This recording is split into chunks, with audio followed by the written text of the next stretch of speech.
I'd like to acknowledge that we are on traditional territory of the Coast Salish people, in particular the Qualica First Nation. And there's basically one item on the agenda, that's the financial plan. But could I have a motion? Are there any changes to the agenda? Okay, then the agenda is adopted.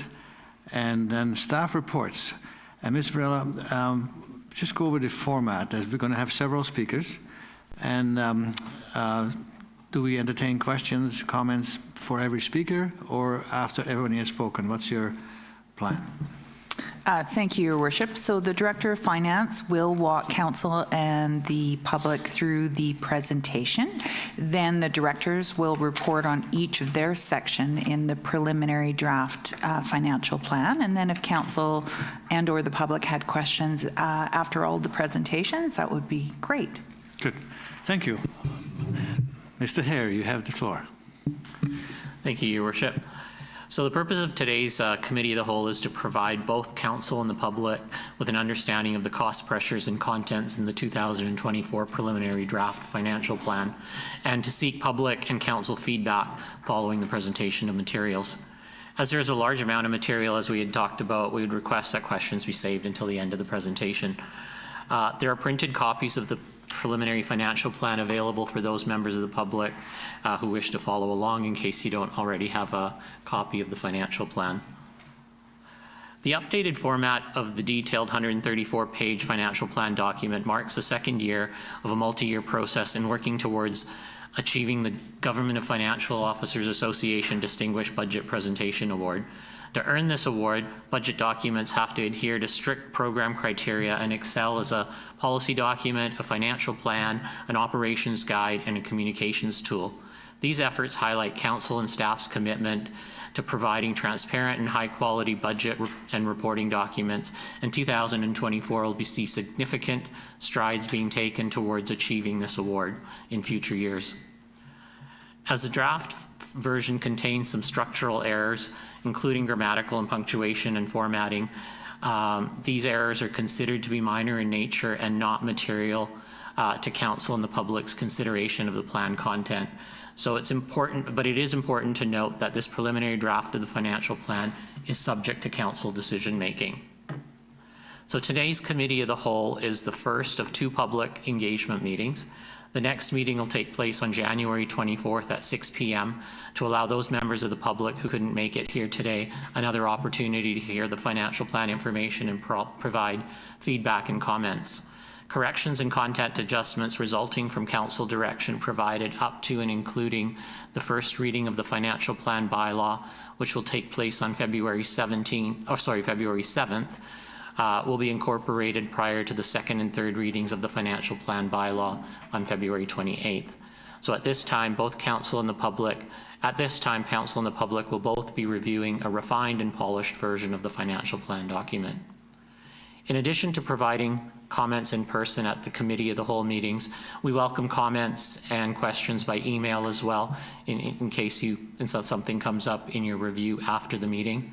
And reference materials to the 2024 financial plan process and a copy of the preliminary draft financial plan are available on the town's website as well. So the next few slides are more for the benefit of the public and follow the flow of the draft financial plan, as Council is well aware and has seen some of this information numerous times. As such, I will review this material at a very high level.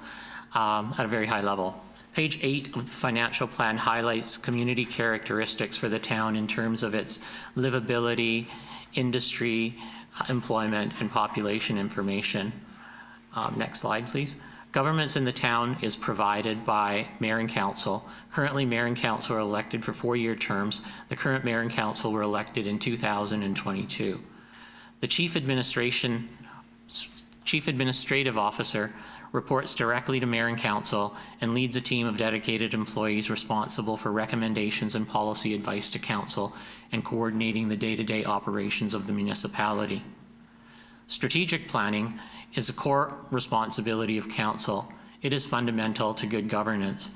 So in addition to advancing strategic initiatives, Council must ensure regulatory obligations are met, core services are delivered, and systems, processes, and citizen services are maintained.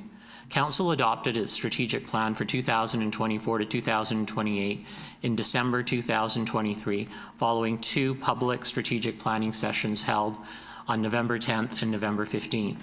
A copy of the approved strategic plan is included in the draft financial plan on pages 12 to 15, and Council reaffirmed its 6 focus areas being housing, good governance, economic prosperity, community health and well-being, climate change, and progressive infrastructure for the 2024 and 2028 planning period. The draft financial plan proposed is based on maintaining delivery of services in alignment with these 6 focus areas. Every year, the municipality is faced with the challenge of balancing the budget as mandated by provincial legislation.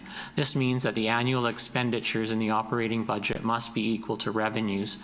This is a legislated provincial requirement. In order to balance the budget, the level of services required to meet expectations of the community must be balanced against the realistic expectation of taxation and user fee levels. Local government can incur debt to pay for large capital acquisitions, but cannot incur a deficit or use debt to pay for the day-to-day operations or the operating budget of the town. The challenge in preparing the financial plan is in balancing the different expectations of stakeholders. Some taxpayers may be interested in receiving stable services and low taxes and will be willing to accept more development growth in exchange, whereas others may be interested in receiving stable services and want low growth and would be willing to pay higher taxes in exchange. Conversely, yet, others may prefer lower taxes and low growth and be willing to accept reductions in levels of service to achieve their desires. As the illustration states, it's not possible to meet the desires or needs of all taxpayers, which would be a situation of stable services, low taxes, and low growth. The budget is prepared annually with the following principles in mind.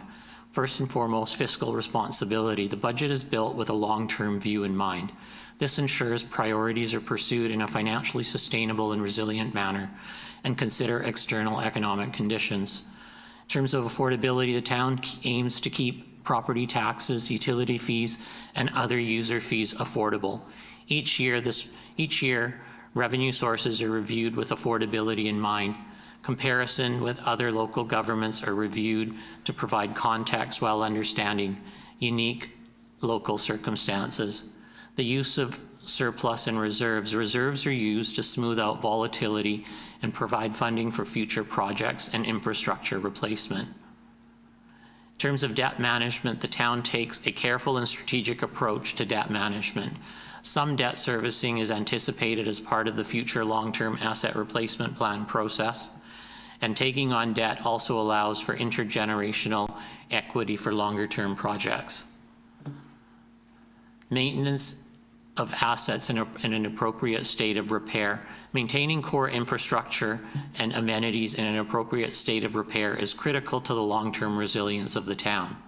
This means that ensuring that obligations for asset renewal are not deferred and that infrastructure funding gaps do not accumulate to an unacceptable level.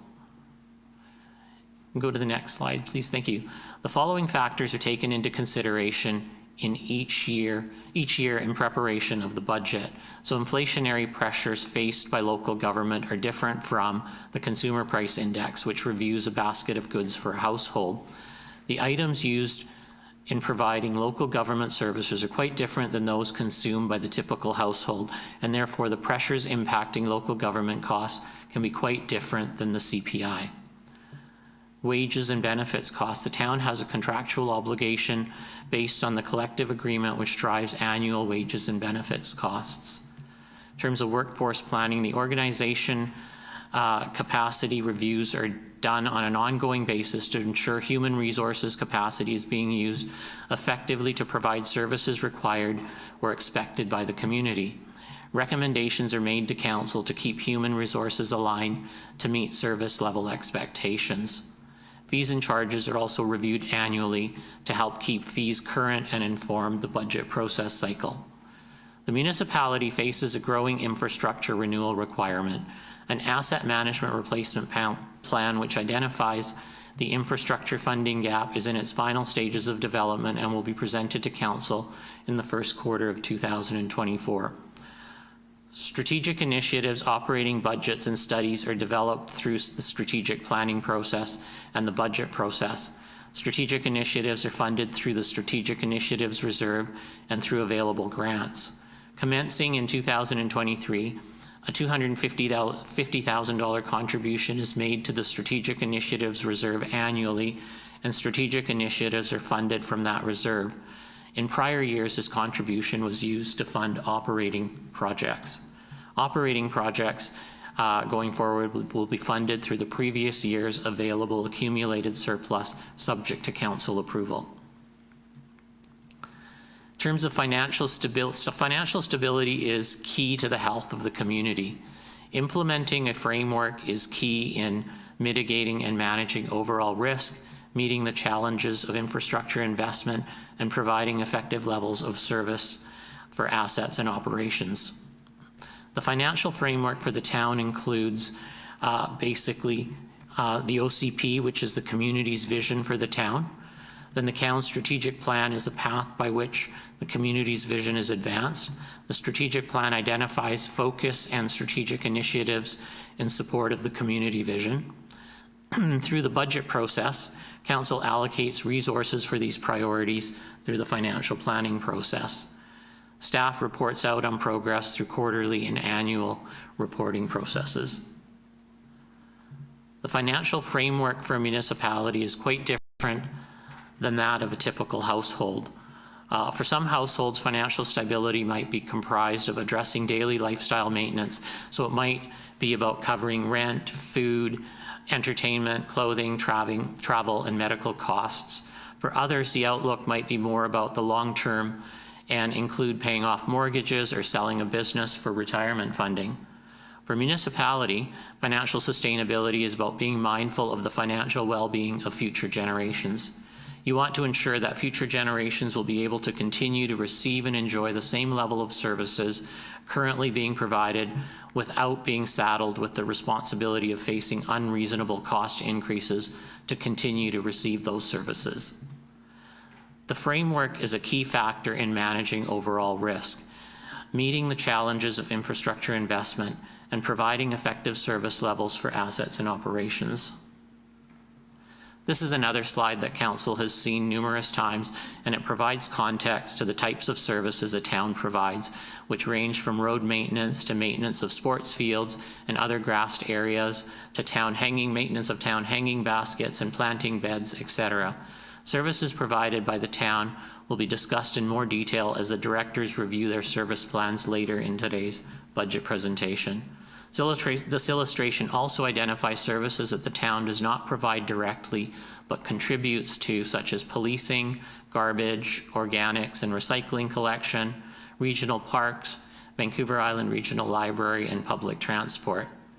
Other services that the town does not provide include education, healthcare, and maintenance of highways. These services are provided by other government agencies. The following specific key priorities were addressed in guiding the town's financial planning and resource allocation for 2024. To ensure that the town remains resilient and forward-looking, the 2024 budget includes an increase to the annual investment in asset reserves. This move supports sustainable replacement of assets that have reached the end of their useful life. It allows for investment in new assets to align with the town's growth and development needs, and also addresses the infrastructure funding gap. Recognizing the importance of mitigating risk, the budget allocates sufficient funds for insurance and legal services as well. In keeping with the commitment to maintain existing service levels, the proposed budget addresses cost increases for materials and existing labor resources, including increases in premiums for benefits programs. Contractual policy and driven increases for CUPE and exempt staff are also addressed in the financial plan. The recent provincial government housing announcements will require an immense amount of effort to ensure bylaws and procedures are aligned with the new legislated requirements. The 2024 budget accommodates adequate resources to meet these new demands as well. Staff have taken a comprehensive and collaborative approach in the development of the budget. So a thorough line-by-line review of every budget line item account took place, and staff sought out opportunities for reallocation of existing budget amounts and efficiencies wherever possible in addressing required increases. Non-taxation revenue budgets were also reviewed and adjusted to increase non-taxation revenues wherever possible to mitigate or reduce the impact on property taxes. So Council, I'm going to get into talking about the specific budget pressures at this point. So Council allocates resources for capital infrastructure and asset priorities through the annual budget process. The town owns in excess of $210 million in assets, and assets are used to provide services that must be maintained and replaced, and assets need to be maintained and replaced at the end of their useful life so that residents can continue to receive the services that they need and enjoy from these assets.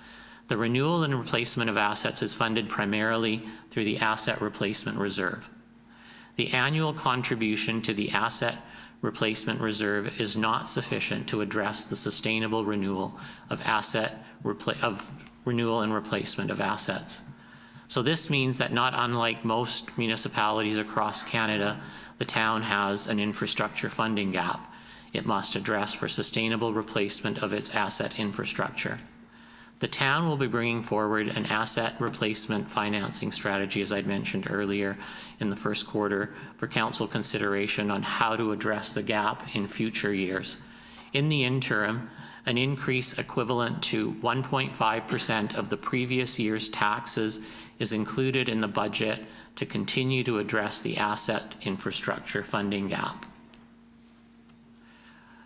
This slide is in support of the previously mentioned infrastructure funding gap, and it illustrates the required replacement of assets each year and the relationship between the annual amount required to replace town-owned assets and the annual amount of funding being put away for replacement costs.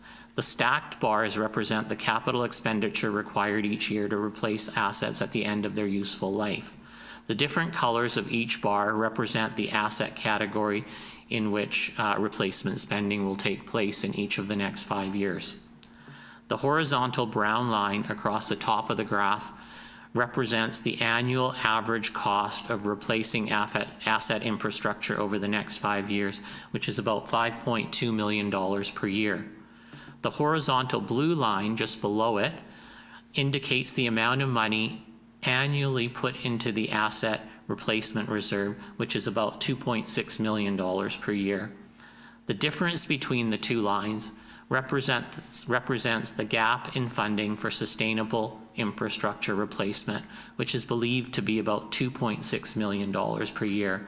If left unaddressed, the infrastructure funding gap will eventually result in depleting reserve balances down and lead to the deferral of replacement of assets, resulting in higher overall costs, emergency repairs, and increased risk of failure of assets and disruption in services due to the lack of sufficient funding to address the replacement of assets. The town workforce is comprised of exempt staff, CUPE employees, paid on-call firefighters, and a variety of program contractors. Policing services are provided through a provincial police contract for RCMP. The staff complement is gradually increasing in line with changes in the operating environment, added responsibilities and services, and public expectations. As part of the workforce planning process, staff makes recommendations to council throughout the year to adjustments that should be made to the workforce. The proposed 2024 budget includes budget provisions for the following positions, which were approved by council during the year to address the added responsibilities and public expectations. So there's an engineering technician position which was identified to staff and is required to review and monitor development activities related to town infrastructure and ensure due diligence for managing increased density that is anticipated to result from Bill 44 housing legislation, and also for the collection and digitalization of data for key municipal assets. The emergency vehicle technician mechanic position was also approved by council to ensure that fire apparatus is operational and required maintenance checks are completed in a timely basis to keep frontline apparatus in service and to reduce downtime. Equipment and vehicles have more electronic computer components nowadays which require both technical and mechanical expertise. An airport manager position was approved by council during the year, and this position was necessary for risk mitigation and to better meet Transport Canada and Canadian Transportation Agency requirements for operating an airport and to better meet planning and processes. These responsibilities were previously carried out off the side of a previous Director of Operations desk and require a dedicated resource to address risk and advance planning and processes for the airport. A custodial position to maintain existing levels of service for the town-owned facilities and to address succession planning was also approved by council in 2023. Planning, engineering, and assistant position. This position was approved by council during the 2023 budget process. Council facilitated the addition of this position by approving 50% of the funding equivalent to a 0.5 FTE in the 2023 budget process and deferring the other 50% to 2024. So we're feeling the impact of that position this year. The proposed budget also includes a provision for seasonal support in the parks area in advance of the service level requirements report for parks and green spaces, which will be presented to council, I believe, in the first quarter of 2024. The 0.7 FTE request included in the budget is the minimum amount of additional resources that is anticipated to be required to meet parks, for parks to be able to meet service levels. Contractual obligations include a 2% wages budget provision for CUPE employees and a consumer price index-based increase for exempt staff. An estimate of 5% was used for the CPI and will be adjusted once the 2023 CPI is determined. Based on a 10-year analysis, compensation adjustments for CUPE and exempt staff are on par. Other contractual obligations which have been taken into consideration are a significant increase in workplace premiums, which will be effective in 2024 due to claims experience adjustment, and increase in other benefits premiums such as dental and extended health. There will also be an increase in an enhanced CPP premium, which will be effective 2024. Other cost increases for which budget provisions are included in the financial plan include licensing costs for computer software, IT managed support costs, costs for materials for roads painting, a janitorial service cost increase for town-owned facilities, beach washrooms, and some public washrooms. And this increase is reflective of the contract for janitorial services, and the budget includes a contract increase in police service costs as well. Provisions for insurance and legal costs are also adjusted in the budget to reflect 2024 anticipated costs. The provision for legal costs is adjusted to reflect the growing complexity and potential liabilities related to municipal operations. For example, Bill 44 impacts will require significant legal support and advice during the year as well. The 2024 budget has taken into consideration the anticipated new construction revenue and adjustments to lease revenues to mitigate the impact of required property taxation to balance the budget. In 2023, the typical home assessed at an average value of $982,700 paid about $2,147 in municipal property tax. $1,561 of that was for operations, $290 went towards police services, and $296 was contributed to asset reserves to fund capital requirements. A 1% property tax increase generates about $111,000 in revenue and increases the cost to a typical home by about $21 a year, or $1.75 a month. So after taking into consideration all non-taxation revenue to address the 2024 budget pressures that I reviewed, additional property taxation revenue of $925,000 is required. This will impact the municipal tax portion for the average household assessed at $974,500 for 2024 by $177 a year, or $15 a month. The average household that paid $2,147 for municipal taxes in 2023 will pay $2,324 a year, or $194 per month in 2024. In terms of a percentage increase, the overall increase would be 8.2% for municipal property taxes, and 6.1% of that would be required for municipal operations, 0.6% for police services, and 1.5% for the increase in the contribution to asset reserves. In addition to property taxes, it is important to consider the overall cost to homeowners in the town of Qualicum Beach, which includes the cost required for utilities.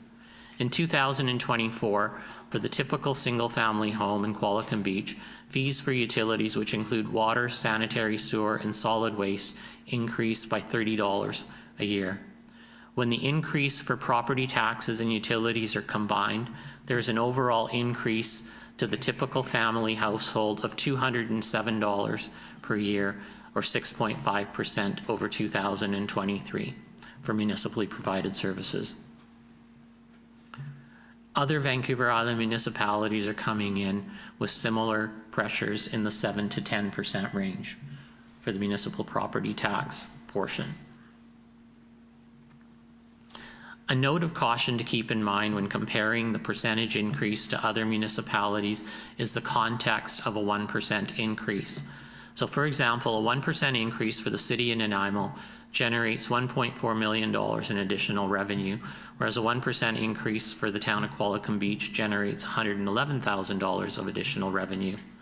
A 1% increase in Nanaimo is equivalent to the funding amount required to fund 14 FTE positions, whereas comparatively a 1% increase in Qualicum Beach will be equivalent to being able to fund 1 FTE position. So the resource, all I'm trying to point out is the resources that you can acquire with a 1% increase in a community like Nanaimo are quite different than the resources that you can acquire in a town like Qualicum Beach. And the needs in a municipality like that would also be quite different as well. So each department's work plans, metrics, and financial results and operational needs are illustrated in pages 28 to 104 of the preliminary 2024 to 2028 financial plan. So we're going to depart from the PowerPoint presentation and then come back to it to review capital, to talk about the service plans for each of the areas of responsibility. So you're going to get a little bit of a break from me talking. And Wesley's going to bring up the relevant budget pages from the budget book for those who want to follow along. Our Director of Human Resources isn't here today, and our Director of Corporate Services will be presenting the HR section on her behalf. Thank you, and I'm going to turn it over to our CAO to start the service plan discussions. Thank you. Thank you, Your Worship. So I'll be talking about pages 29 through 34 of the draft plan for those who want to follow along. In compliance with the financial plan being a communication document, we start off this section talking about council's responsibilities, which include creating policy, adopting bylaws, overseeing town assets and infrastructure, strategic planning, which you spent a lot of time in, and now the budget process, which we're moving into. We did choose a number of highlights to talk about council's achievements in 2023, and this was actually a really difficult section to choose. So if council has any recommendations on this very preliminary draft document, please don't hesitate to pass those over. But we did this to an eye that your complete list of strategic initiatives are included on pages 92 to 94 of this document. So we wanted to just give a few highlights in here about council's achievements. We also thought this would be a good opportunity to just remind the public that council's strategic initiatives actually represent about 20% of the work that staff do over and above just the normal operations of the town. So there was a very robust plan in 2023, and I think you saw some great progress on that. If we move to the next page, Wesley. Building on those strategic initiatives, council also allocates resources for capital, infrastructure, and asset management priorities through its annual budget. So you're going to get to chew into that matter a little bit coming up.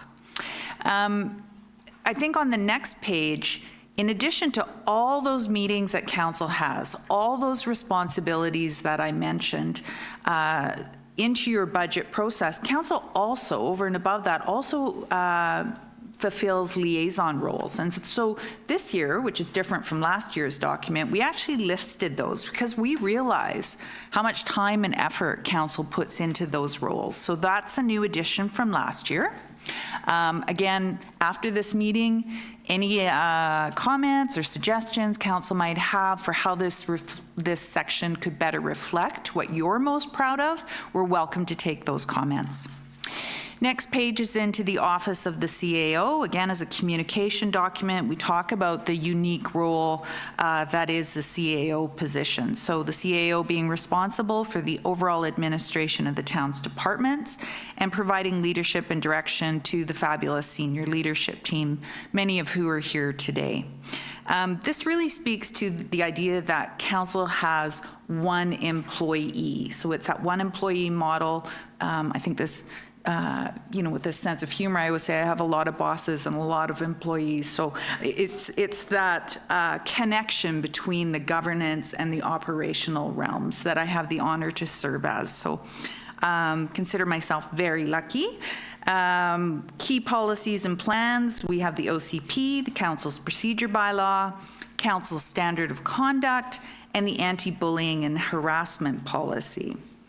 In 2023, there were some really key achievements that we made, of course, starting out with a robust strategic planning process that was open to the public and new to council in Qualicum Beach, and I think that's been received really well by the public.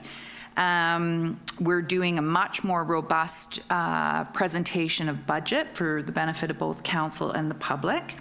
We hired some key positions in 2023, which again is a really significant undertaking for the organization. So we saw a Director of Human Resources onboarded, the Director of Finance, the Director of Infrastructure Services, and the dedicated airport manager that Raj spoke to earlier. We also restructured the operations department, so you'll see a different org chart this year than in previous year. And we conducted respectful workplace training for elected officials, and we provided training on the importance of psychological safety in the workplace, which I think is our responsibility as well. When we go over to highlights and accomplishments, again, challenging to pick, but I think it's useful for council and the public to know that there is professional development that goes along with this role. I had the great honor to be able to give back to the profession by participating in Maddie's Successful CAO program as guest faculty. And one of the things that I really enjoy is supporting council liaisons with meetings with residents associations as yet another way that we're attempting to enhance communications with the public. Some capacities, of course, or some challenges, capacity, limited resources, and again, we have minimal metrics to start building on our reporting, but I think, again, we're making strides. For 2024, we're looking to finalize the town's inquiry and complaints process. We'll be looking at phase 2 of the committee and commission review. We continue to support council in establishing municipal places of business as safe and respectful forums. And this is really about allowing good governance, top staff performance, and effective public engagement when everybody feels safe. We're looking to implement project charters to enhance our game internally. We again look for ways to continue to optimize and modernize, and that's part of that looking ahead piece. And the policy review, I'm really excited to dig into starting this year. That will be a multi-year process, but I'm excited to tackle that this year. And so how will we know how we're doing? And this spans page 33 and 34. We're going to see linkages strengthened between the OCP, the 5-year financial plan, the annual report, and the strategic plan. And again, I think you started making great strides with this in 2023, and we continue to build on that success. We're looking to better define service levels. Raj mentioned about the pending report on the green spaces, parks and green spaces report that'll be coming back to council. Again, this is a report that when we started, I think we had an eye to about it was this big, and then when you actually realize what that department does, it kept getting bigger. So lots of responsibilities. That'll be an exciting report that's coming back to council. We're seeing enhanced community engagement, excited about that. And then over to page 34, Wesley, thank you. We're going to see the staff reports modernized. I don't know if a council or the public noticed, but your staff reports looked a little different in today's agenda and had a bit more of a modern flair to it. We see that robust reporting for second and third quarter. And I think one of the things that the Director of Finance and I were talking about is aligning that quarterly reporting so it better fits, again, with strategic planning. So we keep talking about a work in progress, eye on the ball, continued optimization. I think that's one of the goals for this year. We want to recruit, support, and retain our talent, recognizing that people are our biggest investment and asset. We want to see policy direction consistently implemented, and we aim to achieve that GFOA, the Government Finance Officers Association Distinguished Budget Award, is a goal for 2024. Again, multi-year process getting there, but we're making great strides. Looking towards budget, we have seen an increase in the council and CAO budget of 9%. Mayor and council saw a 12% increase, and the CAO office saw a 6%, averaging out for a 9% increase. That was related to remuneration, benefit increases, and a reallocation of extended health benefits in the budget. So it was over here, now we're moving it back into this pot to better reflect where those funds should live. Again, strategic initiatives, council provides that direction through staff. It's my responsibility to make sure that's carried out. I am flagging strongly through this presentation the risks to that Bill 44 represents, and I think staff continues to speak candidly about that we really don't know the implications. But I think the key part of this is, as risks or challenges are experienced with the timelines of council's strategic initiatives, we bring those to you and say, we're making those adjustments because of X, and that will occur through the quarterly reporting or next year's annual process. So again, it's just about open, candid conversation as we experience risk challenges or even successes earlier than anticipated. So thank you, Your Worship. Okay, thank you. So the corporate services team provides administrative services to council, the organization, and the public, and we're responsible for all the legislative duties, communications, HR, government relations, and municipal government administration. The communications portion of our portfolio, the corporate services team utilizes communication and community engagement expertise from internal staff and also contracted services. And we work closely with the departments with the external communications on government relations, media relations, social media, website, emergency communications, branding, and of course, strategic planning. The corporate services department is led by myself and comprised of a deputy corporate administrator, administration staff, and 4 full-time office assistants. The office assistants provide support on a shared basis to all departments within the town, which is a little different than a lot of municipalities that are more departmentalized and have designated administration staff. So our staff upstairs support all the departments, and I'd like to take the opportunity to compliment the team on the great work that they always do, and they're always ready to shift gears when required. And as our CEO alluded to, Bill 44 will obviously give us a great shift, and there'll be extra work for our department as well. Some key indicators, which are on page 37 of your package. Our team conducted over 100 meetings in 2023 between council, committees, and Committee of the Whole, in camera and regular. We processed over 83 FOI requests. We tripled our Facebook posts to 700 posts in 2023, and we reached over 269,000 people in 2023 on our Facebook. Some highlights of accomplishments were that we adopted a privacy policy. We formed the accessibility advisory team and developed the draft accessibility plan to meet provincial guidelines, and that plan is still being worked on with the volunteer committee, and we will be bringing that to council in the first quarter of 2024. Some challenges that we were faced with were, of course, staffing resources with the increasing service levels and the expectation of the high volume of public requests. We felt challenged there in maintaining service levels with those increased levels of public requests, and also the number of council meetings that we conducted to keep up with definitely was a challenge for us in 2023. So hoping with the staffing vacancies being filled in 2024, we're hoping that we will feel that pressure release a bit. So the plans on page 38 of your package for 2024 show continued work on the communications strategy and implementation, which was a council strategic initiative. So we'll be working with the consultant again in 2024. And that will include, we will also be maintaining the service levels for our standards for meetings and communication, and we will be reviewing the procedure bylaw with council. Adapting to Bill 44 requirements, onboarding of staff, and a comprehensive policy review we hope to implement and work through in 2024. Development and deployment of a new website. We're just in the RFP process right now, going through the final review of the proposals that were received, so we're hoping to award that tender in the next month. And then we will start the development and deployment of that website to go 2024 and likely into the first quarter of 2025.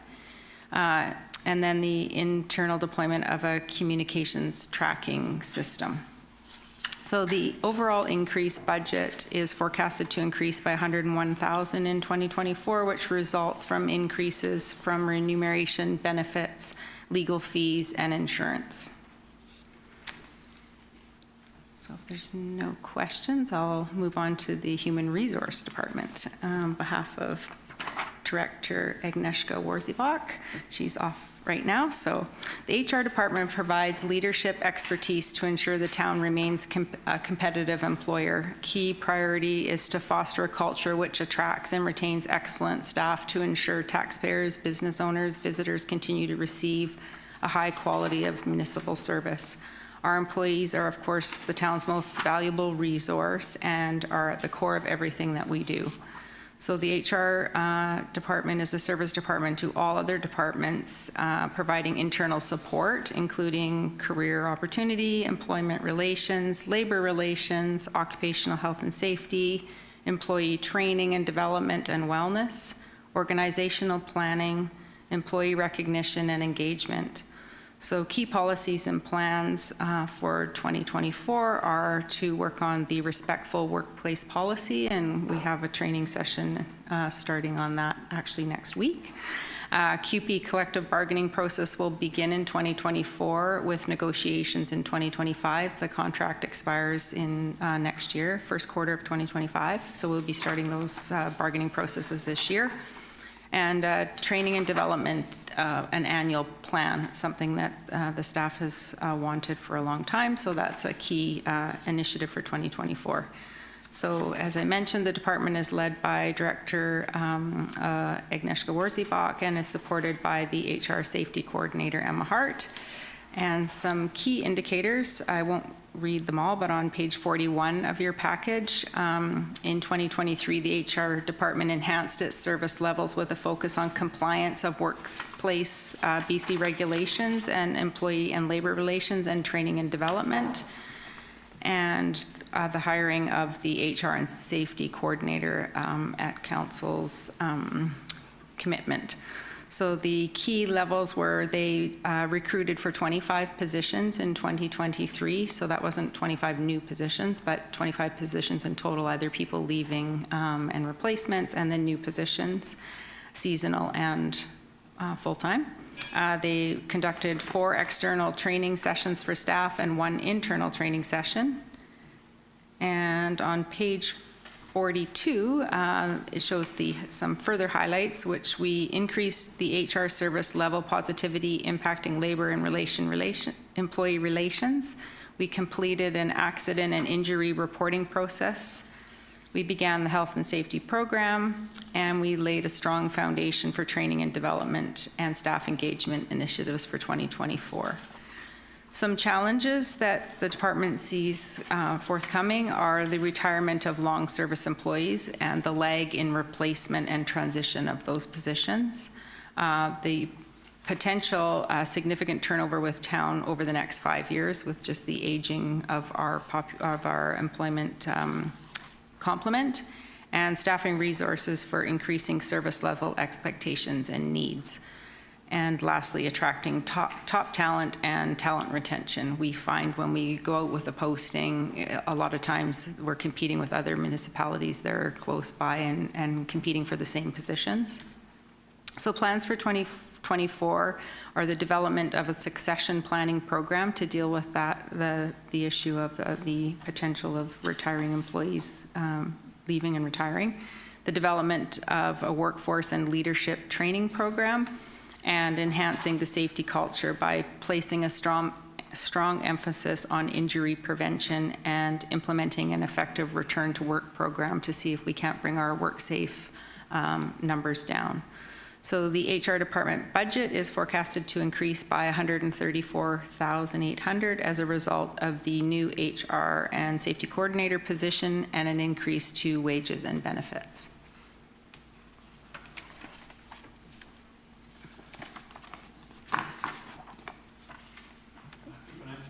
Oh, thank you, Heather. So for those of you following along in your budget books, we're at page 44, and financial services information spans from page 44 to 48.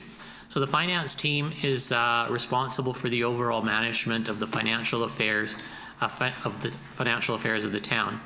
The finance team is comprised of 5 staff members, being the director of finance, the manager of finance, a revenue coordinator, and 2 accounting clerks. The responsibilities of the team range from coordinating the financial planning process to processing payroll, supporting departments with financial analysis, preparing and sending out property tax and utility notices, and a comprehensive listing of the responsibilities is listed on page 44 of the draft financial plan. Key policies and plans that form the framework of responsibilities carried out by the team include the purchasing policy, the social procurement policy, the tangible capital asset policy, and the asset management policy. Highlights and accomplishments for the team in 2023 are also listed on page 46 and include advancement in preparing a comprehensive financial plan document along the lines of GFOA budget standards, improved financial reporting to council and the public through a robust quarterly reporting program, the introduction of self-serve monitoring tools for managers to manage their budgets, and supporting council in the strategic planning process for 2024 to 2028. In 2024, the team plans to continue on implementing improvements to the financial planning process towards earning the Distinguished Budgeting Presentation Award. We also plan to update the procurement policy and purchasing approach in 2024. We'll also be working on implementation of the new asset retirement obligation accounting standard, which becomes effective for 2023. Development of the asset management financing strategy will continue in 2024, and we will continue to improve and modernize internal finance-related processes.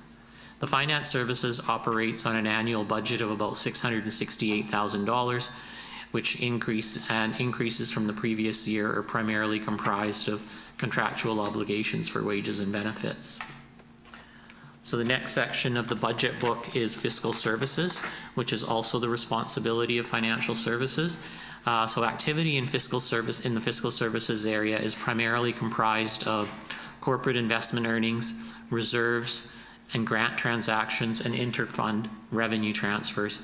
Investment revenue is generated through investment of the town's funds in accordance with the community charter restrictions, or guidelines, I should say. Interfund transfers or recoveries are primarily comprised of recovery of costs for labor, equipment, and administrative costs from the water and sewer utility funds. These costs are incurred in the general fund, and an allocation and recovery of a portion of these costs from utilities is captured in fiscal services. Grant revenue activity for the operating fund is also tracked in fiscal services. The budget financial summary on page 49 is accompanied by notes below, which should help readers understand the context and numbers and changes in the budget provisions for activity flowing through fiscal services. The primary change in grant revenue is removal of the one-time grant funding that we received from the Growing Communities Fund in 2023. I'm going to also speak to information technology. So the IT team is led by the manager of IT, who reports to the director of financial services. In addition to the manager, the team is comprised of 2 information systems analysts and support from an IT management service provider. The team is responsible for ensuring that the town's IT information infrastructure and information systems are secure and effective. The team is also responsible for information database management and planning the development of core technological solutions in consultation with the leadership team. Detailed information with respect to the areas in which services are provided are listed on page 50 of the budget book, and page 51 includes a listing of the key metrics the department tracks and reports on. The key metrics indicate that the volume of transactions and support provided by the team is increasing over time. This is largely due to improved data sets with detailed information to better support user needs. Key accomplishments for the department in 2023 include progress on the development tracker project to streamline and enhance transparency in permit and license management. The IT department will be providing, or rather, a presentation will be provided to council on the development tracker in Q1 of 2024. Significant progress on development of the public inquiry system, which our CAO spoke to earlier, which is a system to centralize and streamline and automate the management of public inquiry systems, will also be presented to council in Q1 of 2024. Highlights and other accomplishments including the replacement of a legacy work order management system, deployment of security software, and procedures to protect the town against risks of malware and hacking intrusion, and others are listed on page 52 of the budget book as well. Looking forward, 2024 work plans include implementing improved IT solutions for electronic signatures and security of digital records, collaboration with corporate services and communications on redevelopment of the town's website, and supporting departments with their technology needs and training. The IT department budget for 2024 is $913,000, and increases from the previous year are comprised of contractual obligations for wages and benefits, increases in licensing costs for software, and contract costs for the managed IT service contract. In police service, hold on just a sec. We're going to continue following the flow of the budget book. So police services is next. So Constable Travis DeCone was unable to be with us today, so I'm going to provide a brief overview of the police services section as well.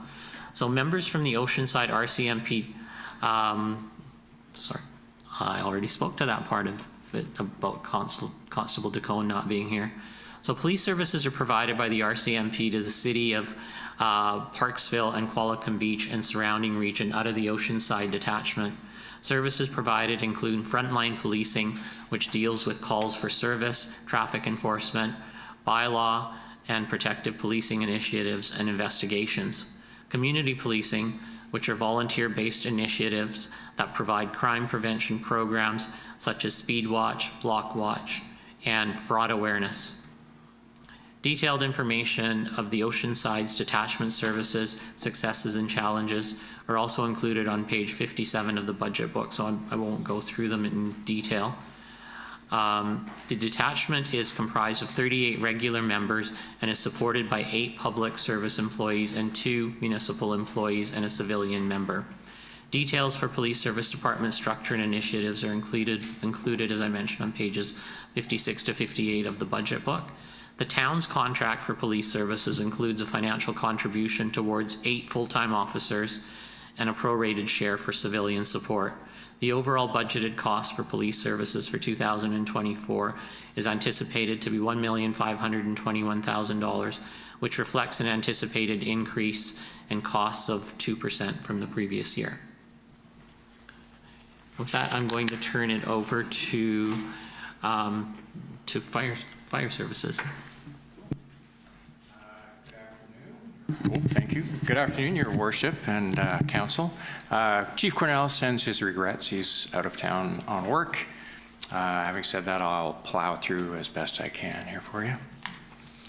So fire rescue.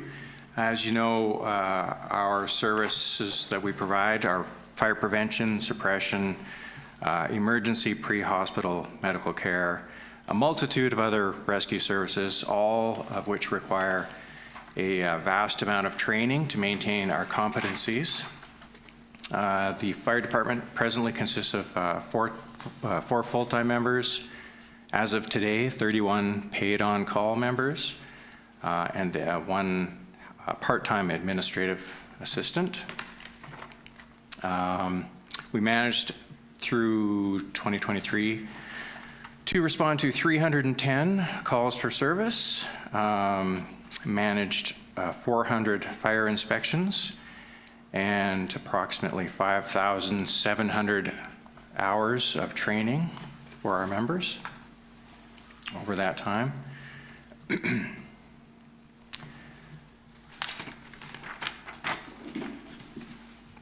Some highlights of the past year. We facilitated the ever popular Youth Fire Camp, which was a hit again. We also increased our community outreach and recruitment with regular attendance at public outreach events such as the Farmers Market. And of course, we completed the final inspection and training on our new aerial apparatus. Challenges, as always in our line of work, is the recruitment and retention of the paid on-call members. That's always a challenge. And also with all the demands we put on them, their work-life balance is another one of our biggest challenges. Plans going ahead for this year, we'll be increasing our Fire Smart outreach at public events, developing a community wildlife resiliency plan, and then long range, we hope to work towards developing a fire development strategic plan in the near future. And our budget is forecast to increase this year by approximately 16%, resulting from the emergency vehicle technician / mechanic position and overall wage and benefit increases. That's all I got. Sir, Your Worship, if I may. We might want to ask questions for the Assistant Fire Chief so that if all the fire stuff is done, he could maybe not just sit through the rest of the meeting. Deputy Fire Chief. Would you like to listen to the rest of the presentations? I can do so. Yeah, I'm covered, so Good. so we're good. Okay, thank you.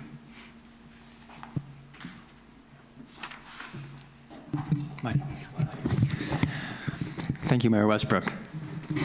The next part of the plan is the community planning and community development team. I'm very happy to report on some of the progress we've made this year and look forward to the years to come. So, as council is aware, our team is comprised of the Director of Planning, 2 planners, a bylaw enforcement officer, a building official that does building inspection. We have a climate action emergency program coordinator, and we have a planning and engineering services assistant. So this team grew last year, thanks to council, and that was a reflection on the large number of strategic initiatives that council had identified. So we were extremely fortunate to have been able to scale up to meet the projects that council had on the go for this year and the future years. And as 2023 evolved, it turned out that the province had a number of things that we would need to kind of pivot and focus on in the years to come. So I think as a community, we're very fortunate that we had looked ahead to increasing capacity before we were sideswiped by the Bill 44 requirements, because we will be able to really dedicate the resources required to fully take on this challenge. So I'll just briefly highlight some of the accomplishments of the year. So as I mentioned, we hired a planner to support strategic initiatives, as well as a modification of the emergency program, which combined it with climate action, and we found an amazing person that has both those unique skill sets.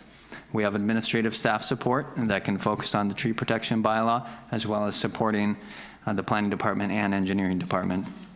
We, with council's leadership, adopted a tree protection bylaw last year and are still working through the details in terms of the implementation process, but so far it has gone well. We created the Official Community Plan Review Steering Committee, which is, once again, the mandate may evolve slightly as we work through Bill 44, but that's been a very productive committee with very engaging discussions. We're nearing completion on the development approvals review process, which council will see the product of in the near future. The hazard-specific guidelines emergency template project was completed as a staff resource for the town of Qualicum Beach and city of Parksville. We selected a consultant for the quality of life survey, which may need future discussion in terms of when and how that survey is actually employed. The skate park project was started last year and is very close to completion. You'll see that result in an upcoming meeting. And same with Sutland Park. The bus garage mobility study was also significantly advanced last year, and we will be completing it early this year. And of course, we saw the East Village Phase 2 public realm improvements completed last year, and the local area services in place. And of course, supported the engineering team in securing those grants for the waterfront parking, road shoulder improvements, along with the active transportation part of it.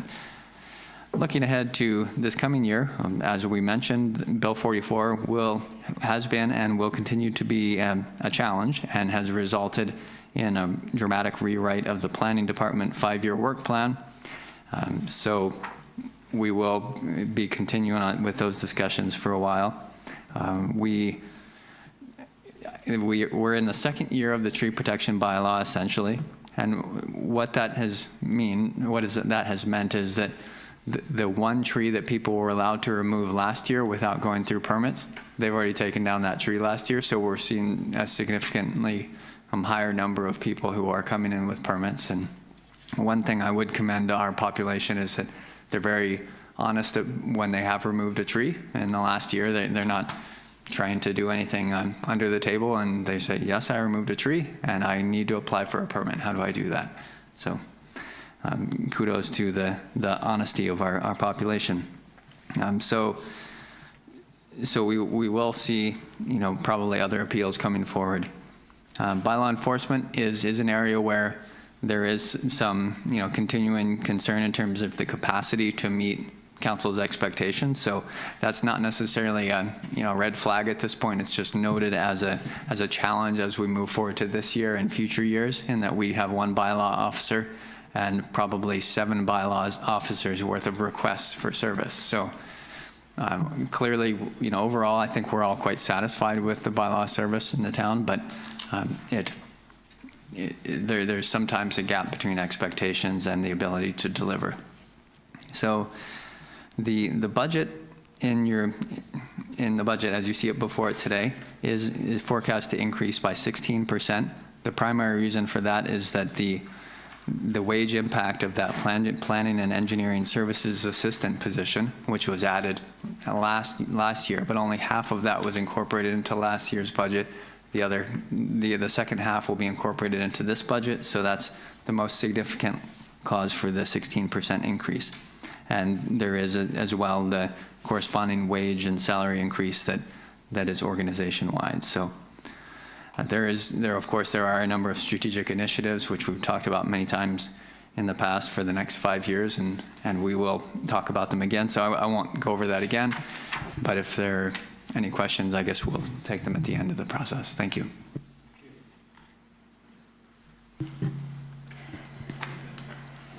Thank you, Your Worship.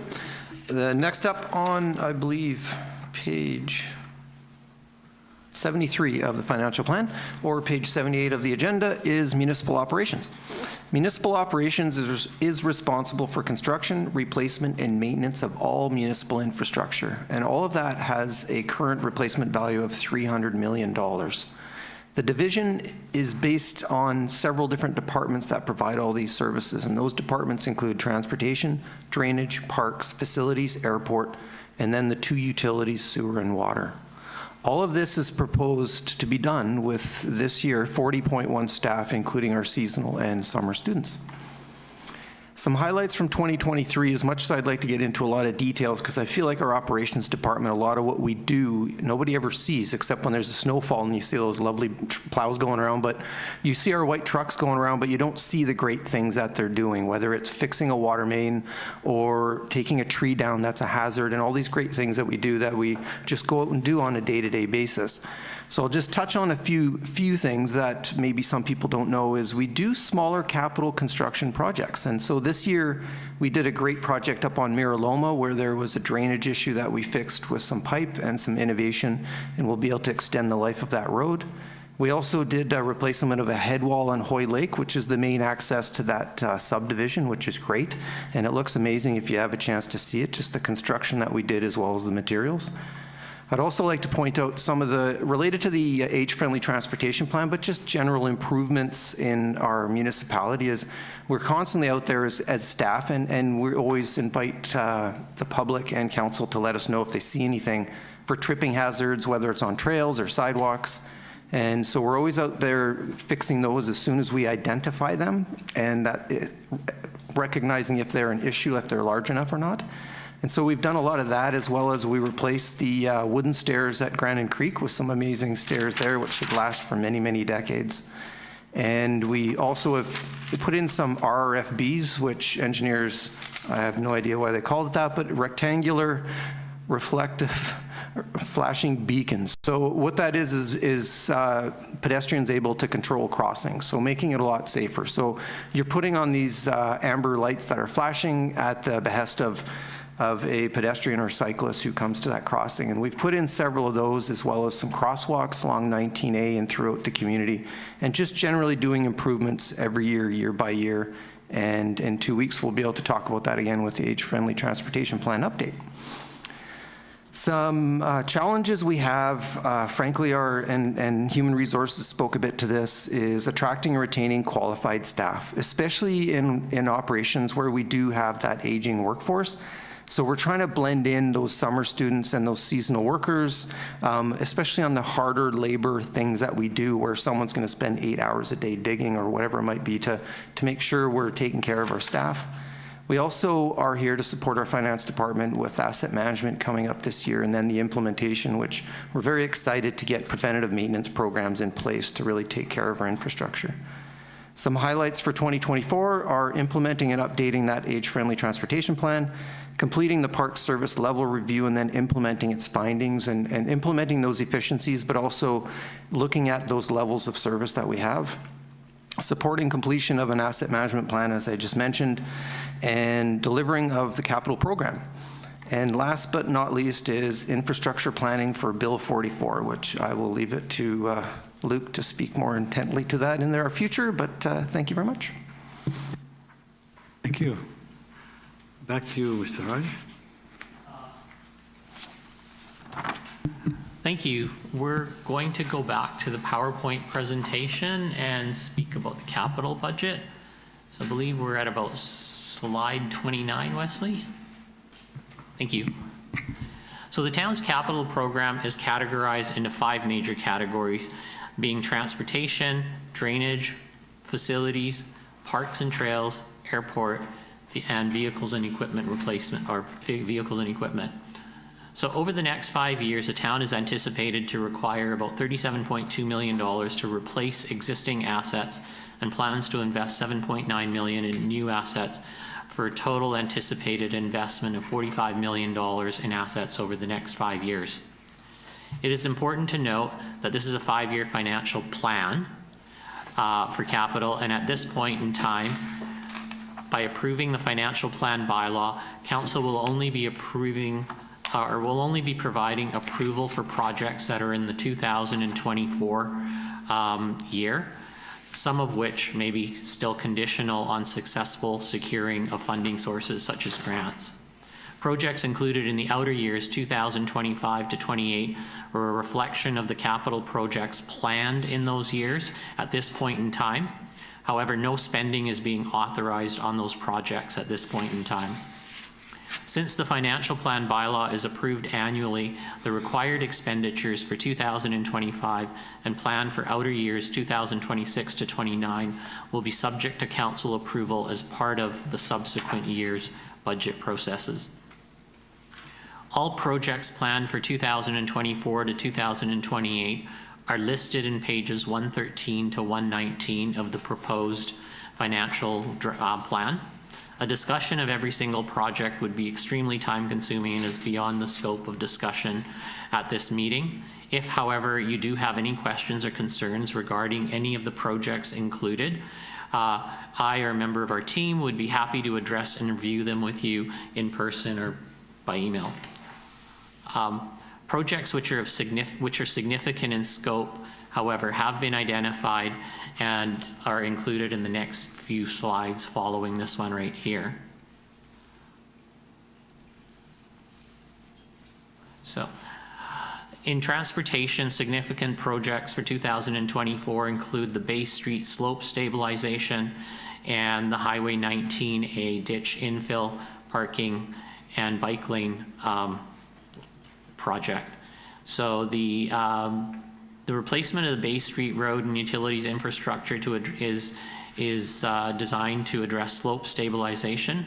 The project also includes a water and utilities impact, and as such is funded from the water and sewer reserves and the general asset replacement reserve. The Highway 19 ditch infill program has a budget of $878,000. And it is considered to be an upgrading or expansion to our existing assets, and to ensure cycle safety and provide safe parking. Phase 2 of this project will widen the asphalt surface in additional areas to provide space for parking and active transportation and bike lanes. A grant application has been submitted for this project, and this project will proceed upon confirmation of grant funding. I believe the grant application is for $500,000. In drainage, we have the Beach Creek East Crescent Culvert Replacement Project, which there was a report on in today's earlier council meeting. It has a budget of $1,875,000, and we anticipate grant funding of $1,375,000 for this project. It is a high priority project, and works will be carried out on this project in the spring and summer. In terms of facilities projects, there is the bus garage site planning and public engagement portion of the project, which has a project budget of $1 million included in 2024. and it's comprised of site planning, public consultation, and development of a parcel of land referred to as a bus site garage for amenities and parking. In parks and trails, we have the Beach Creek Viewing Platform Walkway and Estuary Estuary Project. Project budget of $520,000. This is phase 2 of the viewing platform and walkway, and it's 100% funded through Destination Development Grant funds. Oops.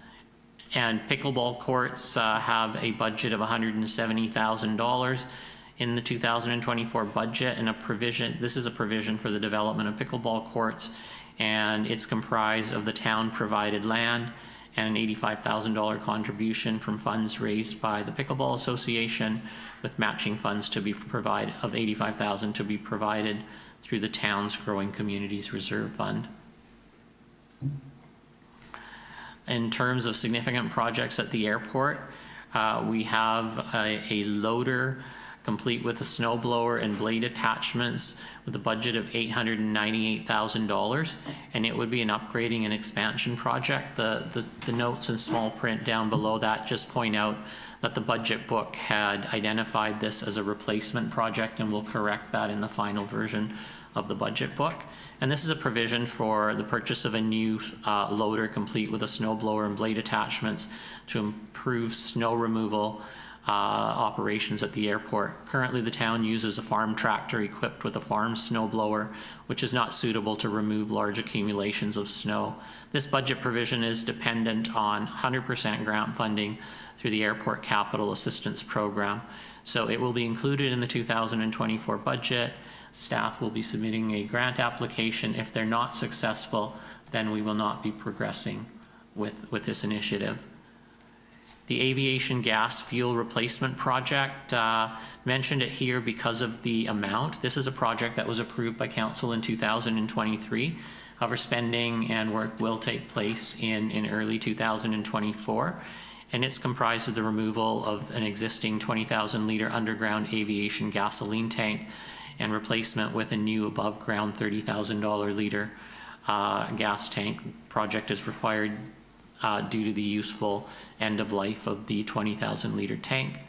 And there is $289,300 of approved grant funding that will be applied to covering the costs of this project.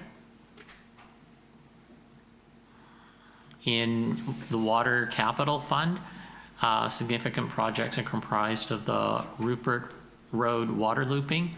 And so this is an expansion of the water system along Rupert Road between the airport and the golf course. And this project is partially funded through a contribution and agreement with the RDN. There's also a water main replacement on Quatna Road budgeted for, and it involves a replacement of old asbestos cement water main pipe that's at risk of failure from root intrusion.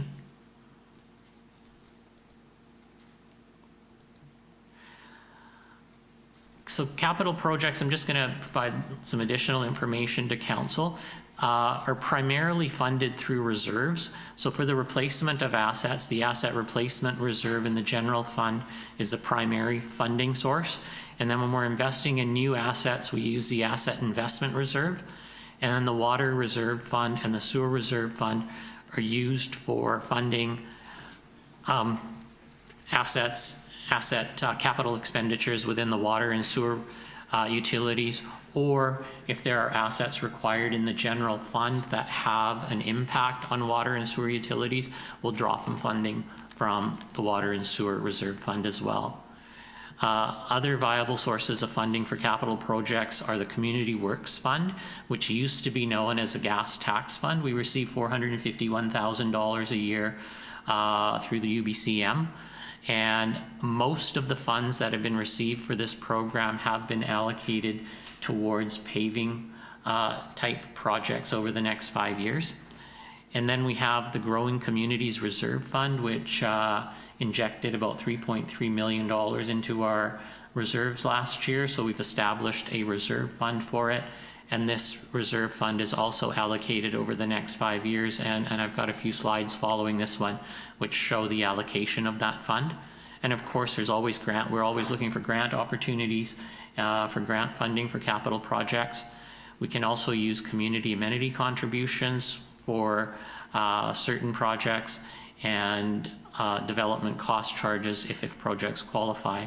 There's also borrowing, and then partnerships and private contributions or donations can be used to fund capital assets as well.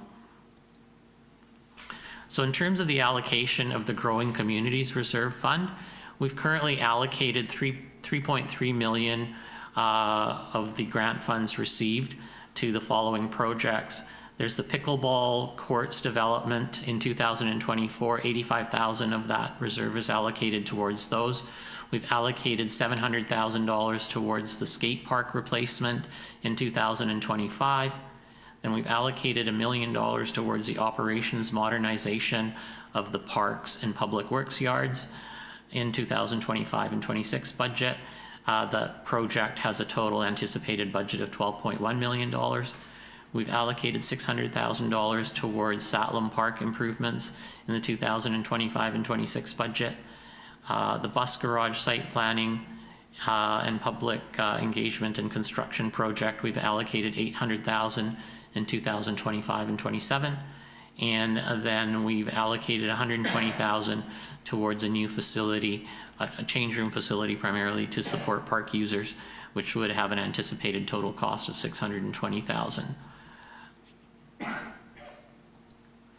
terms of the community gas tax reserve funds, this slide just shows the allocation of community gas tax funds anticipated over the next 5 years.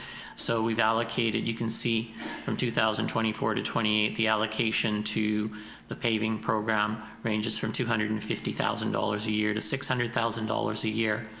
And then we've allocated $750,000 towards paving program stretching on Highway 19A, stretching from Memorial to Crescent Road West in 2026 and 27, for total allocation of $3,050,000. That's full allocation of gas tax funds anticipated through 2024 to 2028. Included in the budget, we also have grant and partnership funding dependent projects. So this slide just identifies the projects included in the capital budget that are dependent on grants and partnership funding. So the pickleball court project is dependent on an 85 contribution from the Pickleball Users Association. The waterfront 19A ditch infill project for 878 is dependent on approval of $500,000 grant application, which is in place. The Beach Creek East Culvert project is anticipated to be successful in the grant application. We will be continuing with that project regardless of whether the grant is approved or not, simply due to the risk to the organization. So it may require, in the unlikely event we don't receive a grant, this may require some reprioritization of other projects. And then we have the airport loader and snow blower, which is again 100% grant dependent, and the Beach Creek viewing platform, 520,000 grant has been approved, and that project will be continuing. And then the avgas fuel replacement, 289,300 in grant funds have been approved, and so that project is proceeding in 2024 as well. Grant projects in outer years, again, or grant dependent projects in outer years include an airport asphalt overlay in 2025. We'll be submitting a grant application for the full anticipated $2 million cost of that project. And the project budget in 2025 is $1,950,000. 50,000 of that is in 2024, as we have to conduct engineering studies and works in order to make the grant application. The skate park user fee, again, that project is dependent on $300,000 being raised by the skate park user group or additional grant opportunities being available. The traffic calming project for complete streets is included in 2025 and 26 and is dependent on available grant funding at the time, as well as a visitor washroom, a visitor information center public washrooms project in 2026. We will be looking for grant opportunities, and we currently have anticipated $375,000 grant funding included in the budget. Again, airport tie-down area deals with drainage issues at the airport in 2025 to 27, which range from about $310,000 a year to $350,000 in each of those years, and are dependent on grant funding being secured for those. Highway 19 entrance sign is included in the 2027 budget, dependent on $250,000 grant funding, and the new facility to support park users, which is included in the 2028 budget, is dependent on $400,000 grant funding.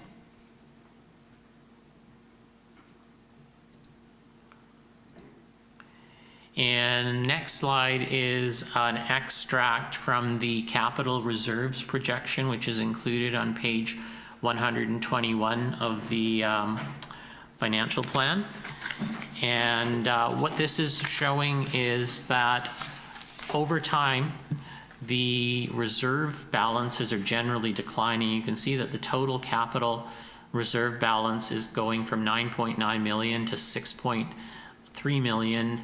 And of the 6.3 million balance in 2028, almost 80% of the balance is in the water reserve fund and the community amenity contributions. So the reserve balance in the asset replacement reserve is very conservative in terms of addressing unanticipated risks that may arise.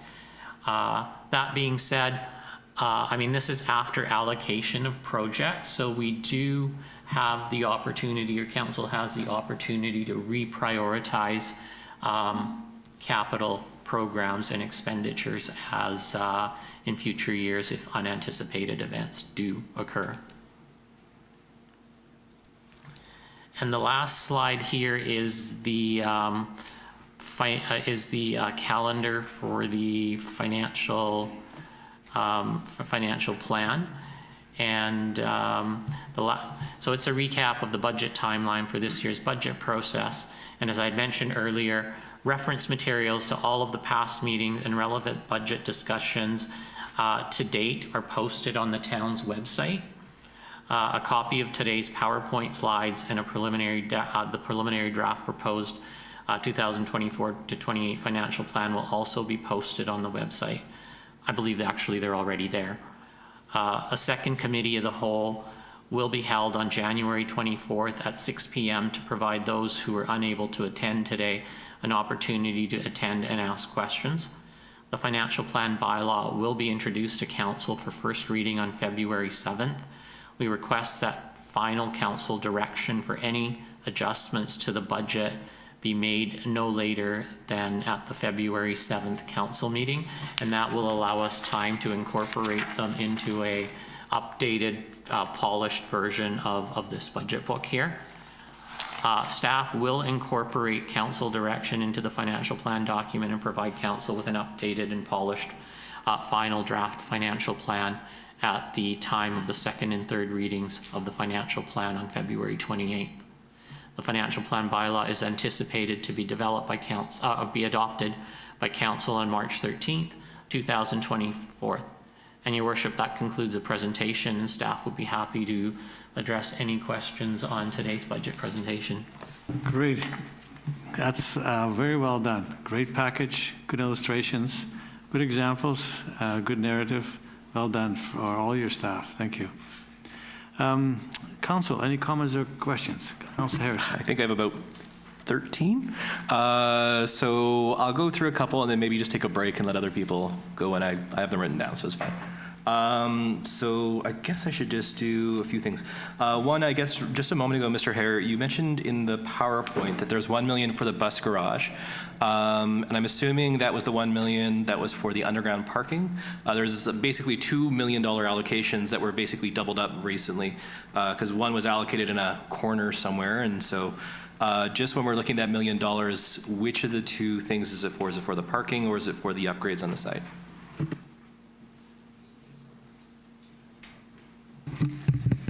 Thank you. With your indulgence, I'll jump in on that one. So yes, the $1 million was from the sale of the Naked Naturals property to them.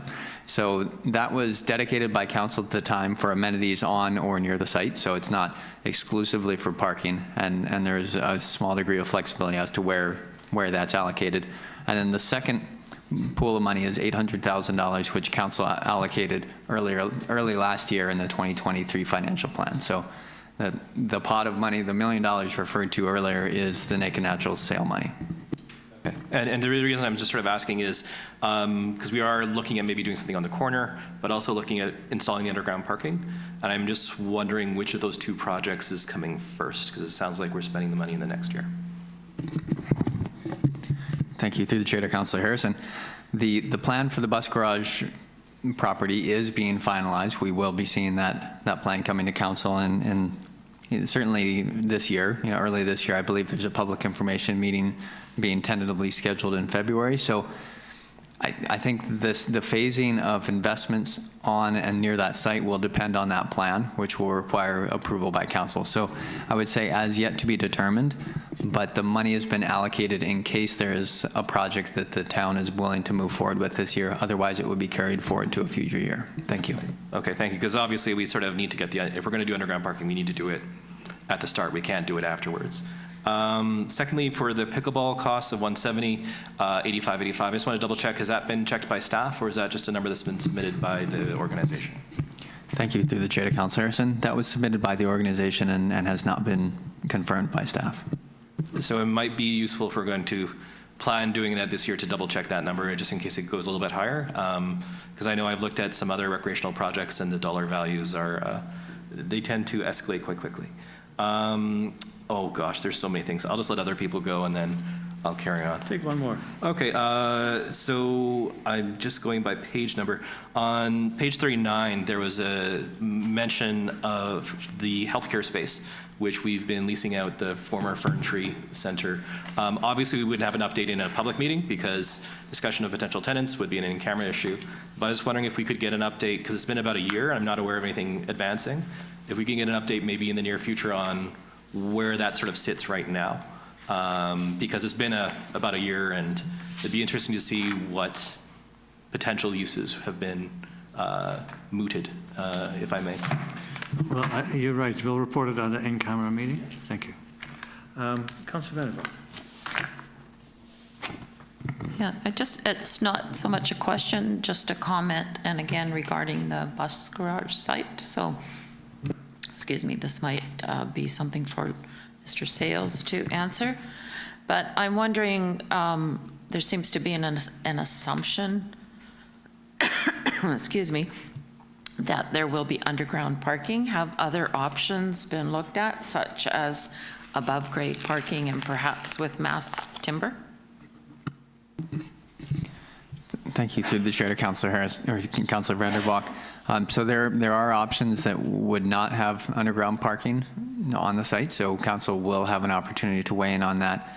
As to above ground options, I'm not sure what specifically you're referring to, but something like the construction technique being mass timber or any other thing, that level of detail hasn't been developed at this phase. So council will have the opportunity to guide the process when the report is received.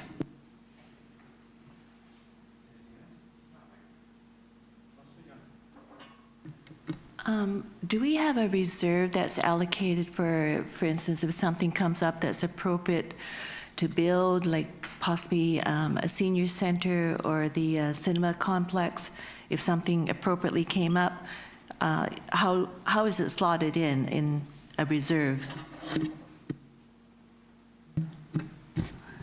So we have two asset reserves in the general fund. We have an asset replacement reserve and an asset investment reserve.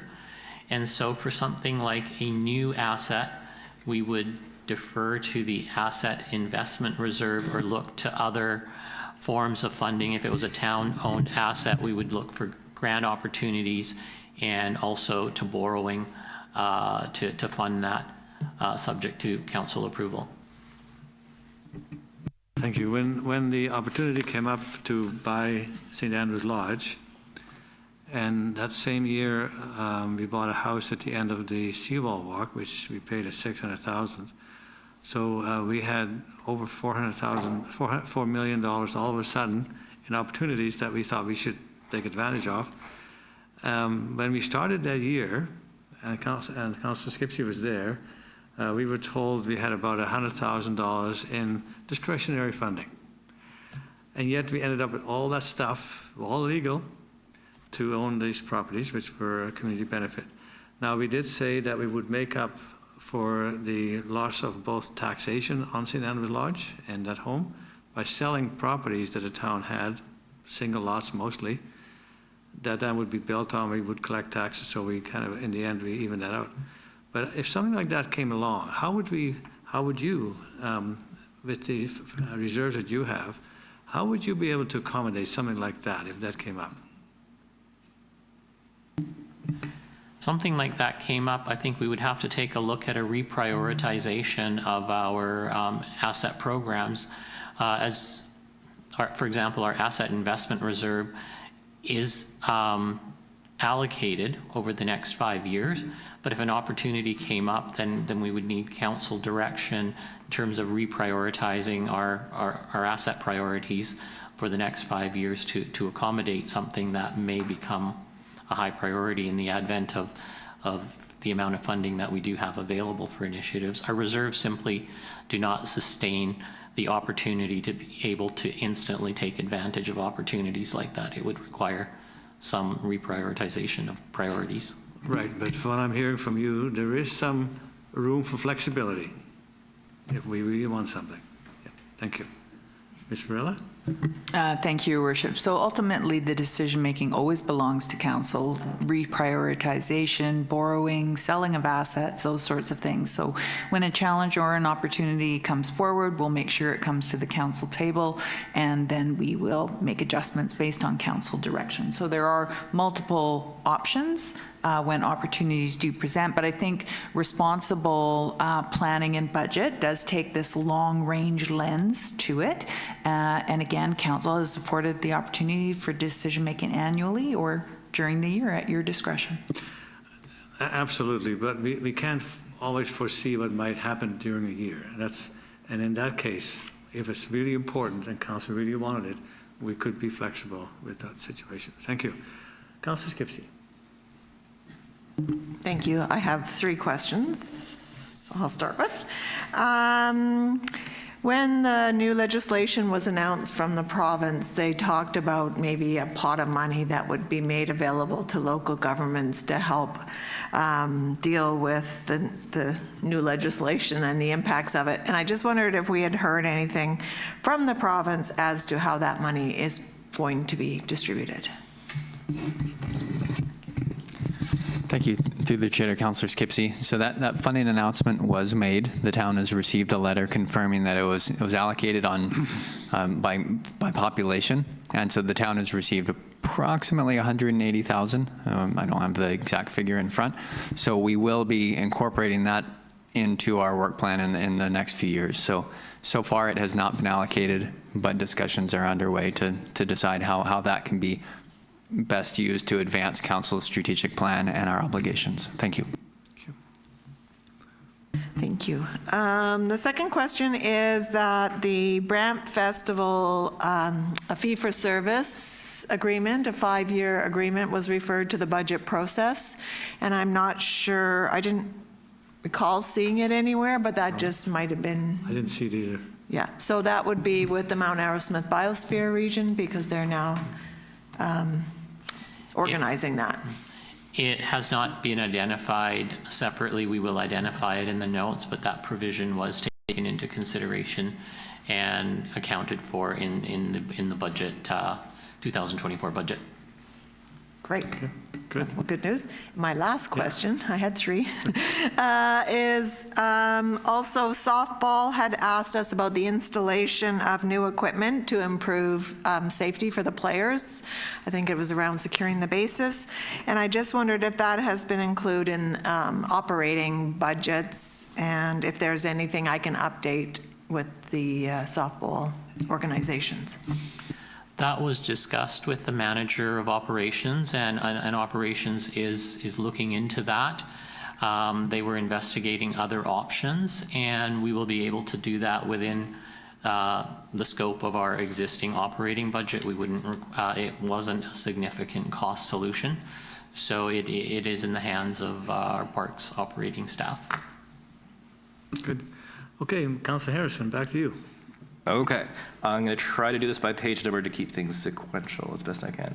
Actually, just a couple other things. Sorry, Mr. Hare, in the start of the meeting at the PowerPoint, you mentioned for Bill 44, there's a provision for legal costs this year. Now, I can understand a lot of planning time and planning staffing costs, but I'm just a little bit unclear how legal costs might be incurred. Maybe if staff could give a very, very vague and not specific at all description of how that might happen. Thank you. Through the chair to Councillor Harrison.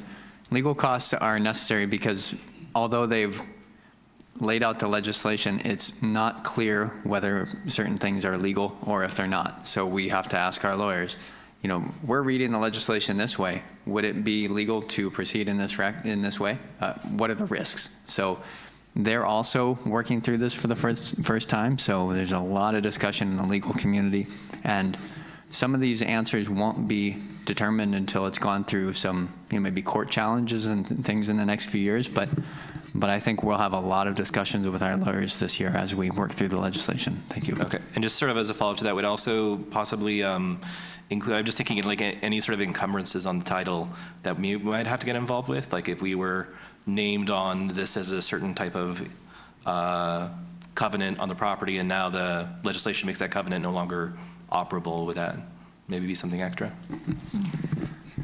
Thank you. That could be possible. Fortunately, they've left covenants alone for the moment, so don't say that out loud, please. Okay. Don't give them any ideas. Luckily, no one from the province is watching this, I'm sure. The next one is just on page 41. So I was looking at the WorkSafe files and investigations, and this year is a bit of an outlier relative to the other years. Investigations sort of tied for the worst year, and WorkSafe files are the worst year in the last 4 years. And obviously, we can't get into details here. That's totally inappropriate. But I was just wondering if there's, you know, if that's sort of been noted by staff, and I'm sure our new HR person is on that.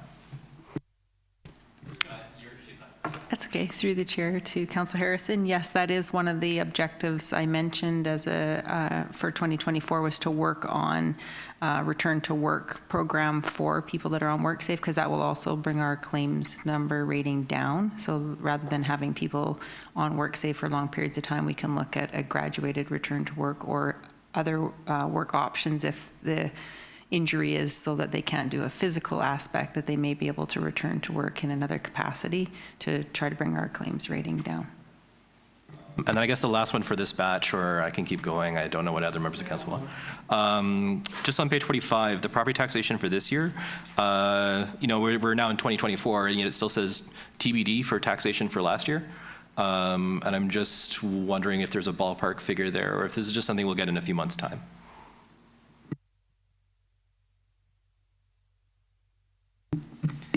I didn't realize that had a TBD. We will have that updated in the next iteration of the budget. I thought by now we should have that number. You're right. Thank you very much, Mr. Hare.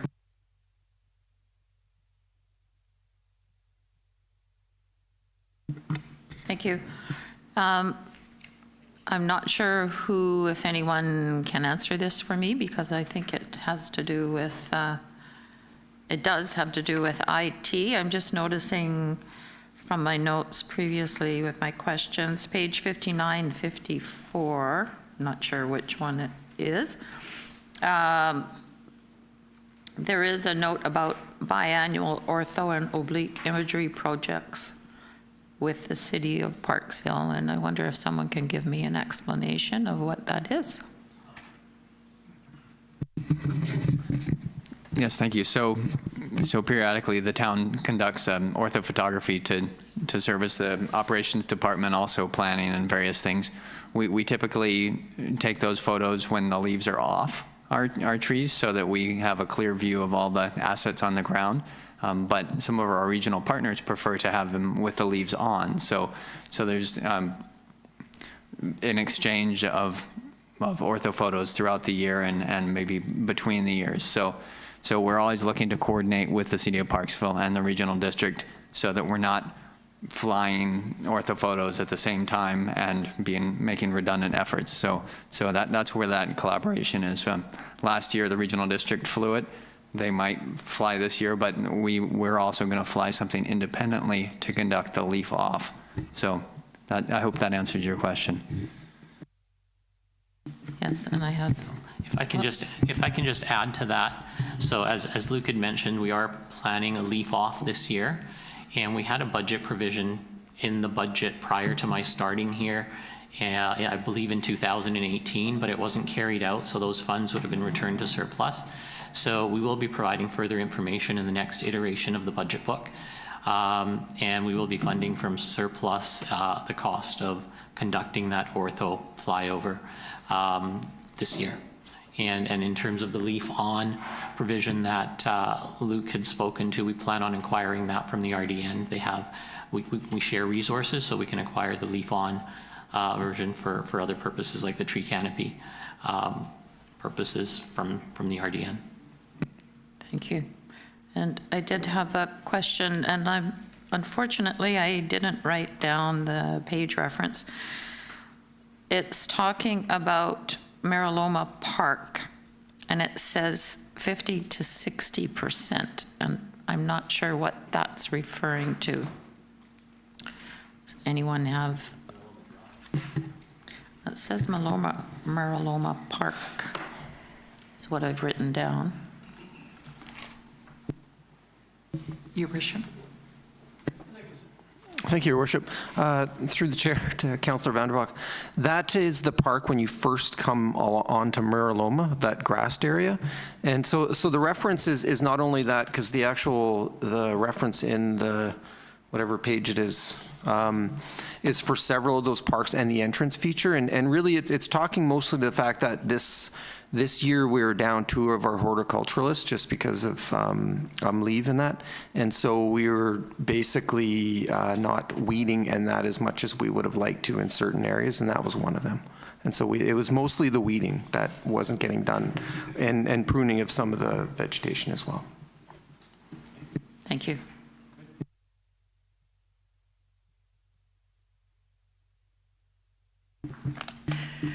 Well, I just had a question on page 70. It talks about strategic initiatives that were brought forward by council, and we hashed through them and came up with an agreement on the timelines. Many had to be deferred because of the Bill 44. But there were a number that we had kind of put a disclaimer on that unless otherwise funding could be found or some miracle happens or whatever. So I just wondered if it would be possible to include that kind of disclaimer so that, you know, if we do decide to move something forward, that it's everyone understands why that's happening. Ms. Frilla. Thank you very much. Thank you for that thoughtful question, because what we'd like to do is actually take that revised table that council endorsed with those comments and bring it back to you as an appendix to your strategic plan. So right now, the strategic plan council approved has 4 pages, which is shown in this financial plan book, and there should be an associated table with those comments. So I don't think space-wise we were able to accommodate in this document, but we could make a reference to it on the strategic plan, the 4 pages that are contained here, that there will be an appendix to it, and council will sign off on that. Okay. And I have, I'll throw in a question once in a while. One is about the project with the culvert replacement. On most other projects that I've seen, we usually prepare to pay for a portion. Maybe we may get a grant that's based on one third, or something like that, or some funding. But there's always some kind of contingency. I don't think there was any contingency finances in place for the culvert on East Crescent. Yes, Your Worship. Built into that 1.875 budget, there was a contingency as well as cost escalation. Great, thank you. Back to Councillor Harrison. Okay, we carry on. And then we'll go to the public. Yeah. My apologies, just a bunch of things. The other thing too is for me, just 56 through 58 is the police services report. Basically, it's just, here's how much money we'd like this year. And I have no problem paying more money to the police services, but compared to the data we get from the fire services, here's what we're doing year versus year. This is why we need more money. That's great. And I know the RCMP isn't here, so they can't really hear this, but I would prefer to see some kind of annual summary. Here's the sort of incidents in Qualicum Beach, and here's how much money is being allocated. Because I get a lot of questions from people, why don't I see more RCMP and speed traps, basically, in Qualicum Beach, on this street or that street or this street. And when I say, oh, they're really busy, and then the report is just, we got more money, some folks might say, well, what are they doing here? So it might be helpful to have, just once a year, a little document going over what's happening in Qualicum Beach. I understand they're very busy, so quarterly like Duncan, I'm not asking for that. That would be a bridge too far, but just once a year. So just sort of more of a note than anything else. 66, I did notice too, just because I was really confused about earlier today about the multifamily construction. So I can just say off the top of my head, I know that 2022, for example, that's when the railway project was approved. So there's 56 units in 2022, but in our report here it says 0. And then the projected units here is 100, whereas in the meeting we just had, I think, oh no, sorry, 68. That's the same as today's meeting. My apologies.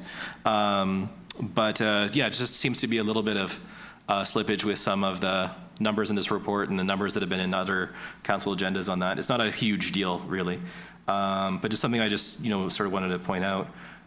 Next page, number 94. Oh, the airport tree cutting at the end, and it's the cost there is at $130,000. And I was just wondering, do we have information why it's $130,000 to cut down the trees that are too high at the edge of that individual's property? Ms. Varela. Thank you, Your Worship. So we did talk about moving that off of strategic initiatives into an operations matter. There is $130 in the budget. It could be a logging plan that's required. It could be negotiations. It really is a placeholder, and it will likely require further council decision making. But you remember during strategic planning, we did talk about, we adjusted the lights for the threshold, and we will be solving that and bringing that back to council. Okay, thank you. To the members of the public. Okay, well, let's give them a chance because they've been sitting there very patiently. Is there anyone from the gallery? And then we'll come back to council for more, obviously.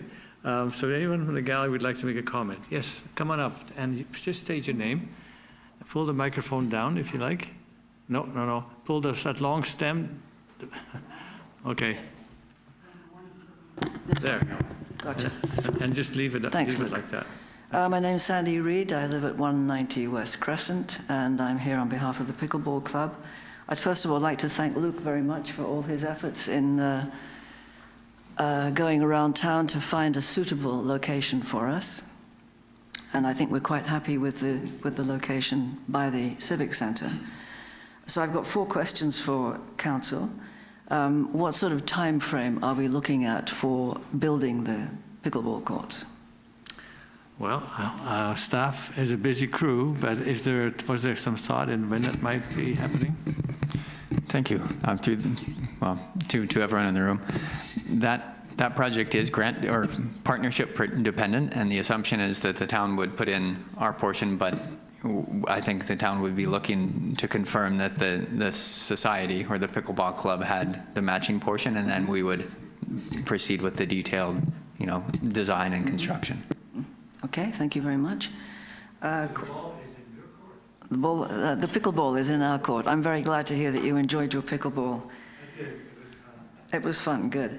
The $170,000 was a ballpark figure a while ago, and I believe I sent to Councillor Skipsey a quote that we had from Stephen Ingleton, who at that point, one of the locations was the Little League baseball park. And I believe that quote was for 270,000. I don't know whether you remember that or not. So my question is, and you referred to that, Councillor Harrison, what happens if the costs go up, as they undoubtedly will escalate? Let's cross that bridge when we get to that point. Okay. We'll have a look at, we don't know really anybody who installs pickleball courts. Perhaps the Okay. pickleball courts users do. Okay. And so then engage staff and come up with how we could plan and start the work. But we need some input from the club Right. as to who would install these and how much money have you raised. Okay. A council may agree to do matching, so if it was more money, but you matched the half that would be increased, Okay. then we may look at that. Okay, thank you. And pertinent to that comment, I noticed that the skateboard park people were going to contribute $300,000 of $1.5 million, and I wondered why that 1/5 contribution was acceptable, whereas we have to provide 50%. I can ask each councillor why they would think that, but typically the people that we see skateboarding, they may have a little more difficulty raising funds. And I think with the pickleball players that I've seen, it may be a little easier for them to write grants and to pursue grant opportunities or to raise money. So when you're dealing with students, and I'm very sensitive to the needs of younger people in this town, this is what we thought we could do. Pickleball court came up more recent, and I agree, we need more pickleball facilities, but we do have other options in the Oceanside area. So we think that was a fair, and it's fair is all very subjective, but we thought to show the fact that we are attracting families.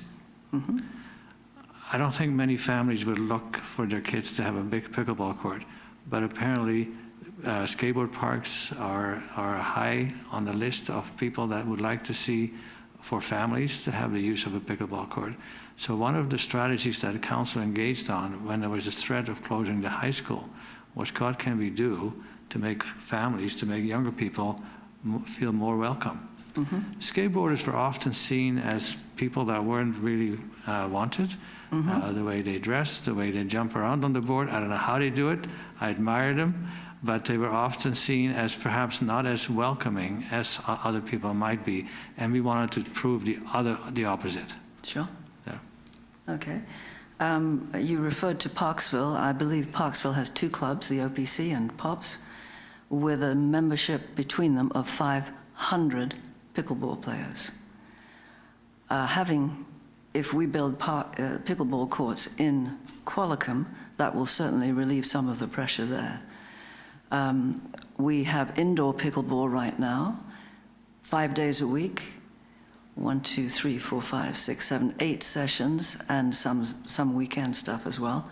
They are completely full. If you do not have your finger on the button on the registration day, you're not going to get in.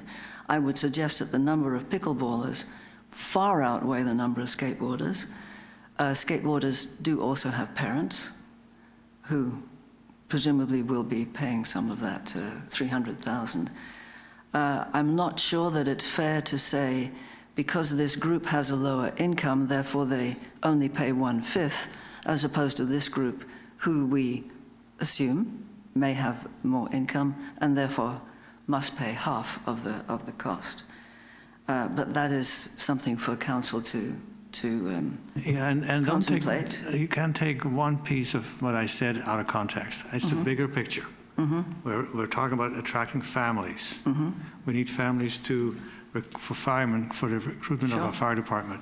We want younger families who maybe bring, there's a family occupation that we need in town for construction, for all kinds of workers that people need. People that work in care facilities, tourist accommodations. We need families. And at that point, we thought it was critical that we do something that shows that families are more than welcome here. And so it's a piece of the reason why we think that way. But council may disagree with me and maybe have other reasons why we keep this kind of principle in place, the way we're funding it, or whether we would change it. Okay. But we're talking about other clubs. The lawn bowling club, they had to raise all their own money to build their indoor lawn bowling facility. The town helped them to make sure it was built properly. We paid for, I think, for one staff person to make sure it was constructed properly. But after that, it was all volunteers, and they raised all their own money. The curling club, we just had an event last week. The curlers built their own place, the entire place, and then they turned it over to the town. So the golfers, they've contributed millions onto the golf course. We have 3 golf courses. Parksville doesn't have any. So, we have some things, they have other things. We can't have it all in both places. Okay. I threw out a number of 500 pickleball players in Parksville. Do we know how many skateboarders there are in Qualicum? No. No? Well, I don't. Maybe Councillor Skipsey knows. Yeah. I would also suggest that they are introducing pickleball into the schools. Therefore, we will have more younger pickleball players. So that might attract younger families with younger children to the area as well. So don't discount youngsters from playing pickleball. We did have a couple of youngsters who joined us when COVID was on. And I think they enjoyed that. And we've had a lot of talk of various opportunities to apply for grants. I have no idea how to apply for grants. Is there someone on council who can help us with that? I know somebody in your group who is an expert at it. And there's several people. I won't mention them here, but I can mention them to you if you call me later. Okay, I will do that. If you have any questions for me, I'll be happy to answer them or try to answer them. Just one point I think is kind of interesting. There are about, I'm looking at the data I pulled together, there's about 1,900 citizens under the age of 45, and there's about 6,150 citizens over the age of 60. So part of the discrepancy is also just the fact there's a much smaller population base. Most skateboarders these days are very young kids. It's different from when I was a teenager. It was the 18-year-old kids into punk rock, and there's a different scene back then. But now it actually is, I see a lot of like 8-year-old girls and 10-year-old girls. There's some gold medalists who are like 12, and they're sort of taking up that inspiration. So I do think, though, one of the factors is just that there's a much smaller population of young families in town relative to the number of older citizens. And while you're right, pickleball is being introduced to younger demographics. When I was a kid, square dancing was also in school. And respectfully, most of my friends don't square dance. So I wouldn't take that as a guarantee that it'll have a huge growth of youth participation. But I do think the point that it's not exclusively for seniors is a fair one. But I would say it's disproportionately for seniors at this time. And the last thing, too, in terms of means, the median net worth of a Canadian household is $335,000, right? And that's sort of more the demographics of our country. That's more what a family with kids will have, is with your equity, your investments, you're about $335,000 ahead of the game. For a lot of seniors, they have equity already, so they have more savings, they have more means than a younger family would, just because that whole process of getting started on the rung of buying your first house and getting started with kids, it's a lot more expensive now. And that's sort of part of, for me at least, why I'm sort of seeing the little bit of discrepancy in how much one group pays and the other group pays. It's a little bit more, the financial capacity in each group is a little bit different. And then the last thing is just $300,000 is a lot of money to fundraise. So it is still a steep order. So you can get a few large donations, like St. Andrew's Lodge, I think got what did Pat allocate? It was $25,000, I think? Something like that. It was a large amount of money. It was very significant. So you can get a few large donations, and that makes it easier to get that. For you, it'd be 85. And I don't feel comfortable, if it turns out to be a lot more money, stringing you along, well, an extra 20, an extra 30, I don't feel comfortable with that. But it is easier to get to a lower number of like $50,000, $70,000, $80,000 than something that's a third of a million almost. That's a little bit harder because people just run out of time. There's only so many bottle drives and other initiatives you can do. So I do think that the mayor is actually correct in this, that you're trying to take a bunch of factors into consideration with the two different numbers. I don't think it's completely unreasonable, but I think too, there's more work we need to do on this. And I forgot one last thing too, land values. How much land is getting, the land is also worth money. So, if we're looking at contributions, the value of the land in that location is worth, it's actually worth nothing because it's parkland and we can't sell it, and I don't want us to sell it, but, ostensibly it has a value to it. Anyone else want to comment? Because I spoke for what I thought was, at least my perspective, onto your questions. Would somebody else like to comment on that? All right. Thank you. Thank you very much. Anyone else from the gallery? Tim, come on up. And Tim knows how to use the speaker. I think he's been around a while. Tim Pritchard, Qualicum Beach. Maybe switching gears a little bit here. Reference has been made several times during the presentation to the age-friendly transportation study. There was a large presentation by the consultant in November. It's laid out the status of existing projects and new projects. And there is going to be public feedback has come in, and it's in the hands between staff and the consultant. And the consultant will be coming back with, I think, the final report in a few weeks, I believe. I'm not sure the exact, maybe it's January 31st or so. So I'd like to ask a question that one has come up related to the age-friendly transportation plan. On page 113, under transportation, there's a section that's upgrades and expansions. And there's a line item there, which is miscellaneous age-friendly transportation plan implementation.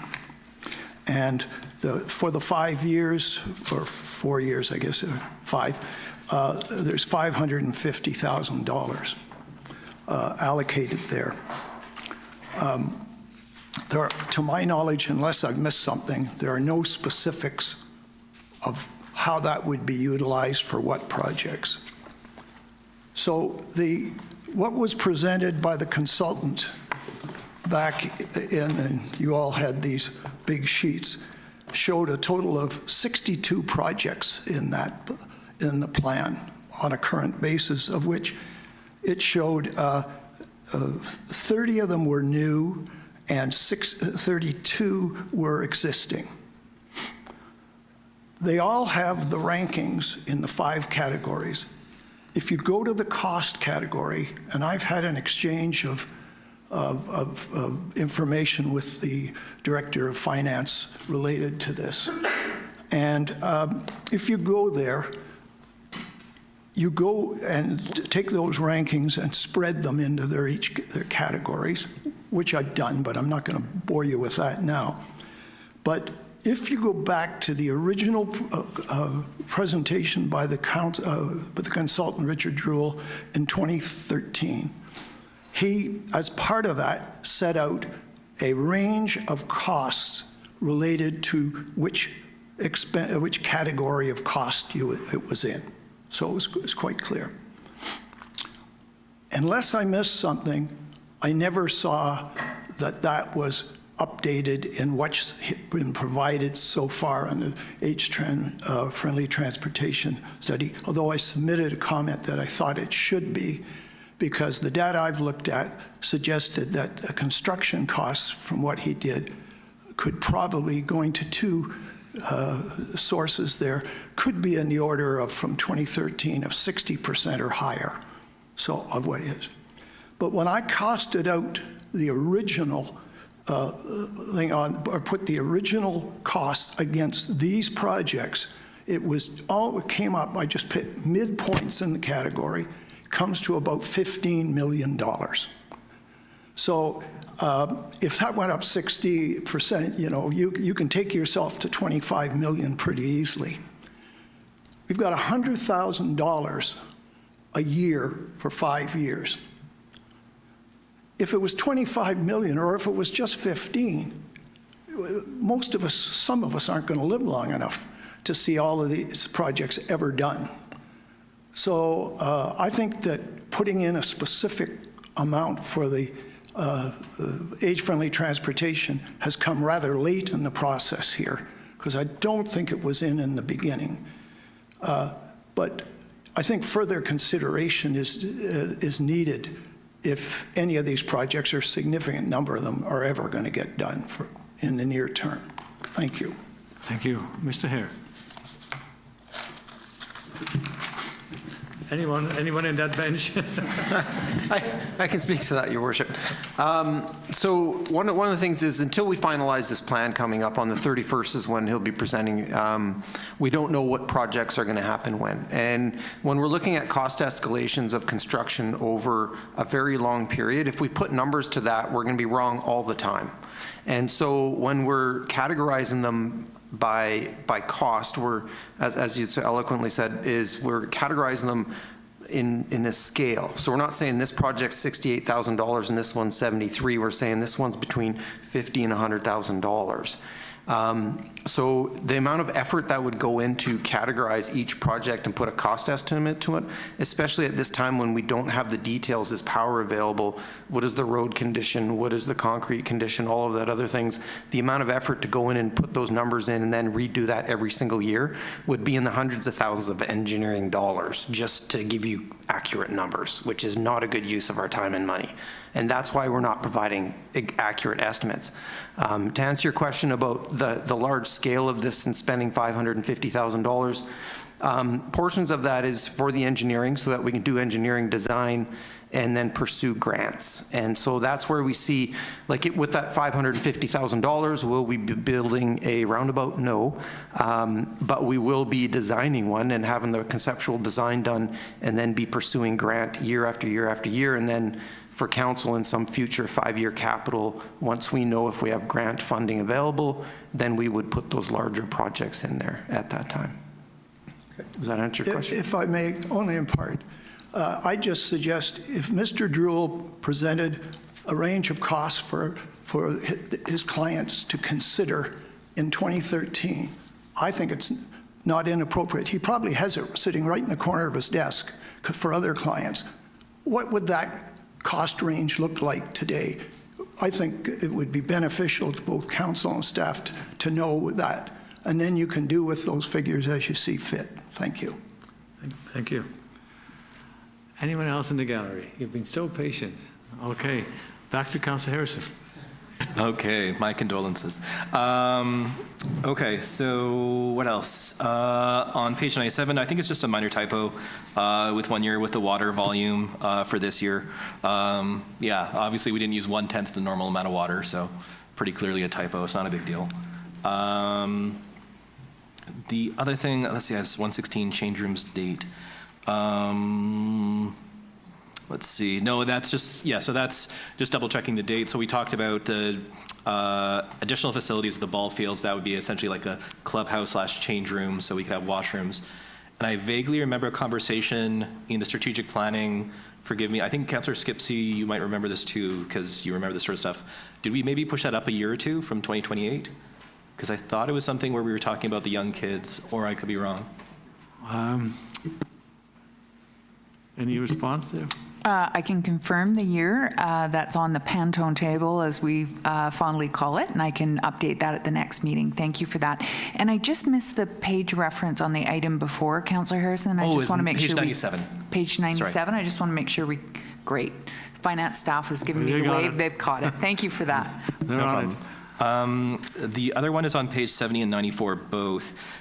We have the year for $10,000 over 2 years for the affordable housing project, but then it also says in brackets for each one deferred to 2027, 2028, but it's still listed in 2025, 2026. And again, I just, it's saying one thing is deferred, and then the budget items are not deferred, and I'm trying to sort out, have we deferred that or not? Who would like to respond to that? Staff. Thank you. Sorry, Councillor Harrison. So I'm looking at page 70, and could you draw my attention to the correct line? My apologies. I'm flipping. That's okay. There's a lot of info. Right. So there would be affordable housing phase 1, phase 2, plan 2025-26 deferred to 2027-2028, but the budget allocation is still 2025-2026. I'll look into that, and I'll bring you that information back as well. Thank you. Because I do recall, and again, I thought we had a conversation in strategic planning about that. But yeah, I'm a bit hazy because it's been several months, and it's been a busy few months too. Last thing, page 126, that's where we have our mill rates. Now we have for a lot of nonprofits, we have all those deferrals. So they don't, permissive tax exemptions rather, so they don't pay taxes. But just looking at the fact that businesses and a nonprofit are paying the same taxes if they're not given one of those permissive exemptions, I don't know if that's an issue or not.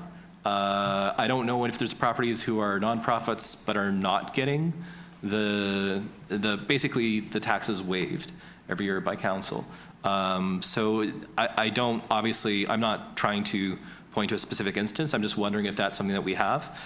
Because obviously, you know, nonprofits would have a justifiable case. Maybe we don't deserve to be taxed the same rate as a for-profit business for our operations. Mr. Hare. Thank you, Your Worship. We wouldn't tax a nonprofit versus a profit organization at different rates unless they apply for a permissive tax exemption. So it would be the same rate that's used. And there is a permissive tax exemption listing. We just need to update it in the budget book. So if you refer to pages 128 to 129, you will receive an updated listing. I mean, this is the 2021 one. We'll put the 2023 updated listing here, so you'll be able to identify all of the organizations that did receive a permissive tax exemption and did not pay municipal property taxes. Okay, I was just thinking for like the recreational nonprofit mill rate, you know, being identical to the commercial rate. I can't think of any properties that receive it off the top of my head, but just because everything's expensive. Insurance is expensive for nonprofits, everything's pricey. Because it's a small number of businesses that are not getting the permissive and B getting that. It might be 0 nonprofits for all I know. But I was just flagging that as something to maybe think about. If maybe staff could just let me know in the future if there are a list of properties that are exempt from the permissive unexempt from the exemptions, are not present on the exemptions, better sentence, and are paying taxes, then is this something that's a problem, or is it just something that isn't a problem because everyone's already in the 2-page list you mentioned? And then they're almost done, I swear. Just on 131, when we talk about our emissions, it says these are the emissions from the town. And I know we're doing 2 emissions, essentially, reports. One is Qualicum Beach, Tutka, our community as a whole. The other is organizational. So there's a provincial program. Every year you update your organizational emissions. And just when we're looking at the definitions, is that something we need to distinguish between the 2 different sort of studies and programs, or am I really dancing on the head of a pin? I can't imagine you doing that, but okay. It would be very painful.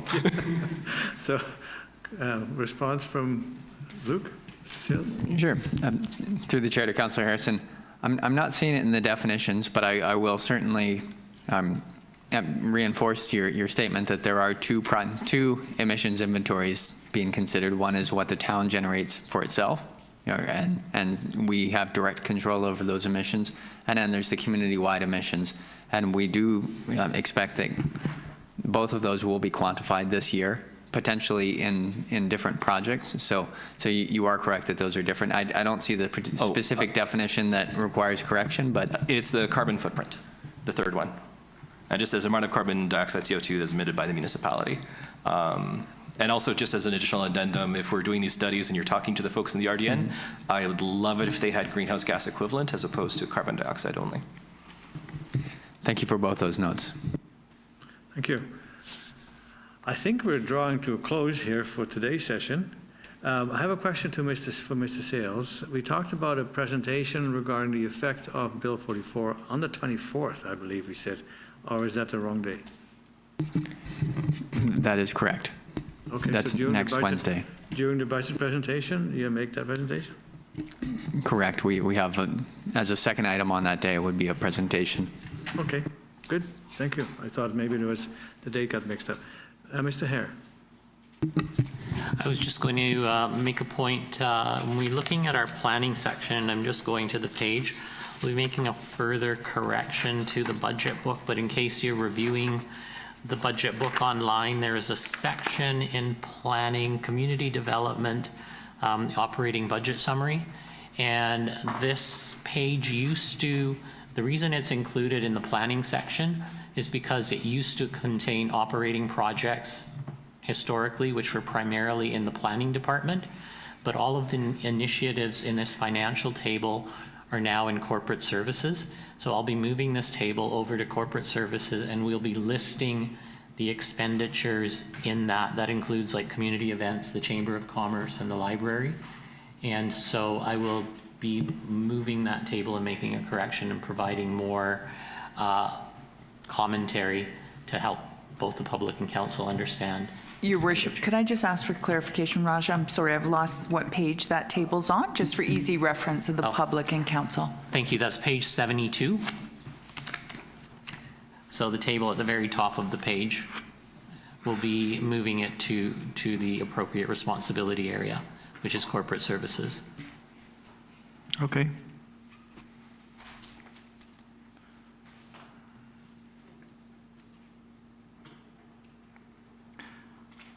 Thank you.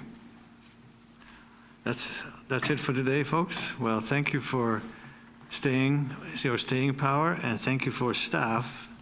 I know I've seen several staff, Ms. Varela being number one of them, spending a lot of extra time. Janelle, I see you out there lots, even on Saturdays, trying to get these books ready for Mr. Hare. Cracking the whip, you got to have these books in. So well done, everybody. Thank you very much. And on top of all that, our Director of Engineering also volunteers with Friso as a volunteer firefighter. So I think we're very blessed having the people we have working here as a team. Thank you. So with that, I think we can adjourn. Councillor Vandervalk, Councillor Young, all in favor? We are adjourned. Thank you.